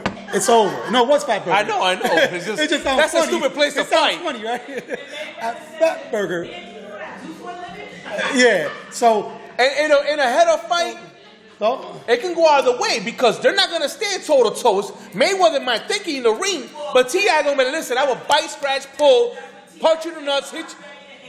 Oh, come on. Yeah. It's going to be on no bars hold. Or no holds barred, whatever it is. Come on, man. Ain't no rules in a real fight. Ain't no real rules. If you're going to get away with it by gouging someone's eye and biting their ear, Tyson did it in the ring. Yeah. Come on, man. If I'm fighting Mayweather, I'm going to scratch, bite, pull here. I'm going to twist a pinky toe. I'm going to do whatever it takes. Oh, yeah, absolutely. Whatever it takes. I might even help you. Like, we're both be fine. Like, come on, let's go. Yo, I got to hit Mayweather. Let's go. I hit him a couple times, but I might still miss because his defense is that good. Oh, he got his that. defense is that good. He'll be like this. I gotta show you the video. He'll be like this the whole time. 50 was something like, you can't be doing. So yes, don't believe everything you see on Facebook. Don't believe everything you see on Instagram, because if that was true, today we would have had Kanye West and Kim Kardashian on our show. No, they're on next. And they are on next. Well, they're coming up next. So do me a favor, hold tight. We actually, I'm sorry, I'll take it back. I want to see how happy you got. They're not here, but we actually have Kim Kardashian's wedding dress. We have it here for everybody to look at. It is. It's right there. Oh, who put it on the ground? That is messed up. Why would they do that? Let me pick up her dance. Yeah, pick it up over there. It's so long. It's so long. It's beautiful. This is Kim Kardashian's dress. Kim Kardashian's dress right here, guys. All right. It's beautiful. It was made by Gianni Versace himself. Yeah, or some guy like that. Versace never died. Some crazy name. But this is her dress. It's beautiful. Let's put it back there. She donated it for Real Talk 360, so we could, auction it off and get more equipment up in here. So, with that said, we've come to the end of another great episode. Sorry I wasn't here for the first part of it, but Chuck and Tag held you down. We finished it off. Hey, Chuck, good luck. Wherever you at. We always finish off strong. That's what we do. Man, that thing stinks. Yeah, it does. Damn. Yeah, I don't know why you convinced me to pick that up. Dust and everything. Smells like Kim's ass. Once again, send your suggestions via Facebook, Instagram. I don't think it smells that bad. No, I'm just saying. I don't think it smells that bad. And I still take a whiff. I'm just hating right now. You could have married me. That's like one of those moments like Janet Jackson loving like Jermaine Dupri. We all had a shot. We all had a shot. You went after... Well, Jay-Z and Beyonce. We all had a shot. You got with Joe Camel, really? And now you got with broken jaw Kanye that likes to yank and take mics away and be like, flame that. I'll be nice. I'll give it 2 years. 73 days. The last one lasted 72. I'll be nice. I'll give it 2 years. I'm being nice. All right. I'll give it 2 years. I ain't going nowhere. You'll be a fool to believe it's going somewhere. So make sure you visit us at Udicci.TV. We had a shot. We still got a shot. 2 years. In 2 years, we'll be after you. We'll be stalking you. It's not stalking. The first triple wedding. It's not stalking. It's not stalking. Unless you say it's stalking. It's not stalking. So next week, if everything goes good, we'll have Veronica Dasher from SmoochingFrogs.com. We'll have Willie Monroe, boxing analyst for the Cotto Martinez fight that will be at the following Saturday. So we're going to bring you live footage from that, the following week. I'm hoping to have the cast from In the Heights. I want to talk about In the Heights briefly. In the Heights is actually this weekend. Last weekend they sold out all 3 shows, or 4 shows. They sold out 4 shows, did their thing. I seen the original In the Heights play at the auditorium. The original was amazing. I can honestly say these guys came close. I mean, they hit it. They nailed it. When you told me about... See, the thing was, the lady that put the show on, she called me up through a mutual friend. Said, Darren. Annette Ramos? No, it's a different name. What is it? Stephanie Paredes, Annette Ramos, Mary Mendez Rizzo. I think it might have been Stephanie. Stephanie Paredes? Yeah, she called me up. R.I.T. She called me up because Darren gave her my number because she needed someone to do the mural. Okay. Yeah, I think I told you about it. You told me about that. Yeah, you told me about that. He must have thought I still do graffiti. I don't do that no more. But I referred her over to Congo, which did it. Oh, and Congo, yeah. Congo did that. Yeah, phenomenal. All right, Congo. Phenomenal. And all I told her was throw a ticket or two towards me, and I want to see it. I didn't even get a phone call. You should have hit her up. I told you I had a ticket though. You had but you called your uncle to get his lawn. My uncle was trying to cut my lawn. He waited till the last damn minute. Puerto Rican time. But hey, In the Heights is playing this weekend. Do yourself the favor. Check it out. The best $20 you're ever going to spend. Check that out. And with that said, make sure you come back next week. We will be here on time. I will be here on time. Tag is always here on time. Yeah, I will be here on time. Very on-time person. And make sure you tell a friend to tell a friend. It's them again. Real Talk 360. God bless you. Good night. And we out. Caramba. What do you want half for this? You want Kim Kardashian's dress? No, you want Kim Kardashian's dress. Man, that thing smells. When do we start?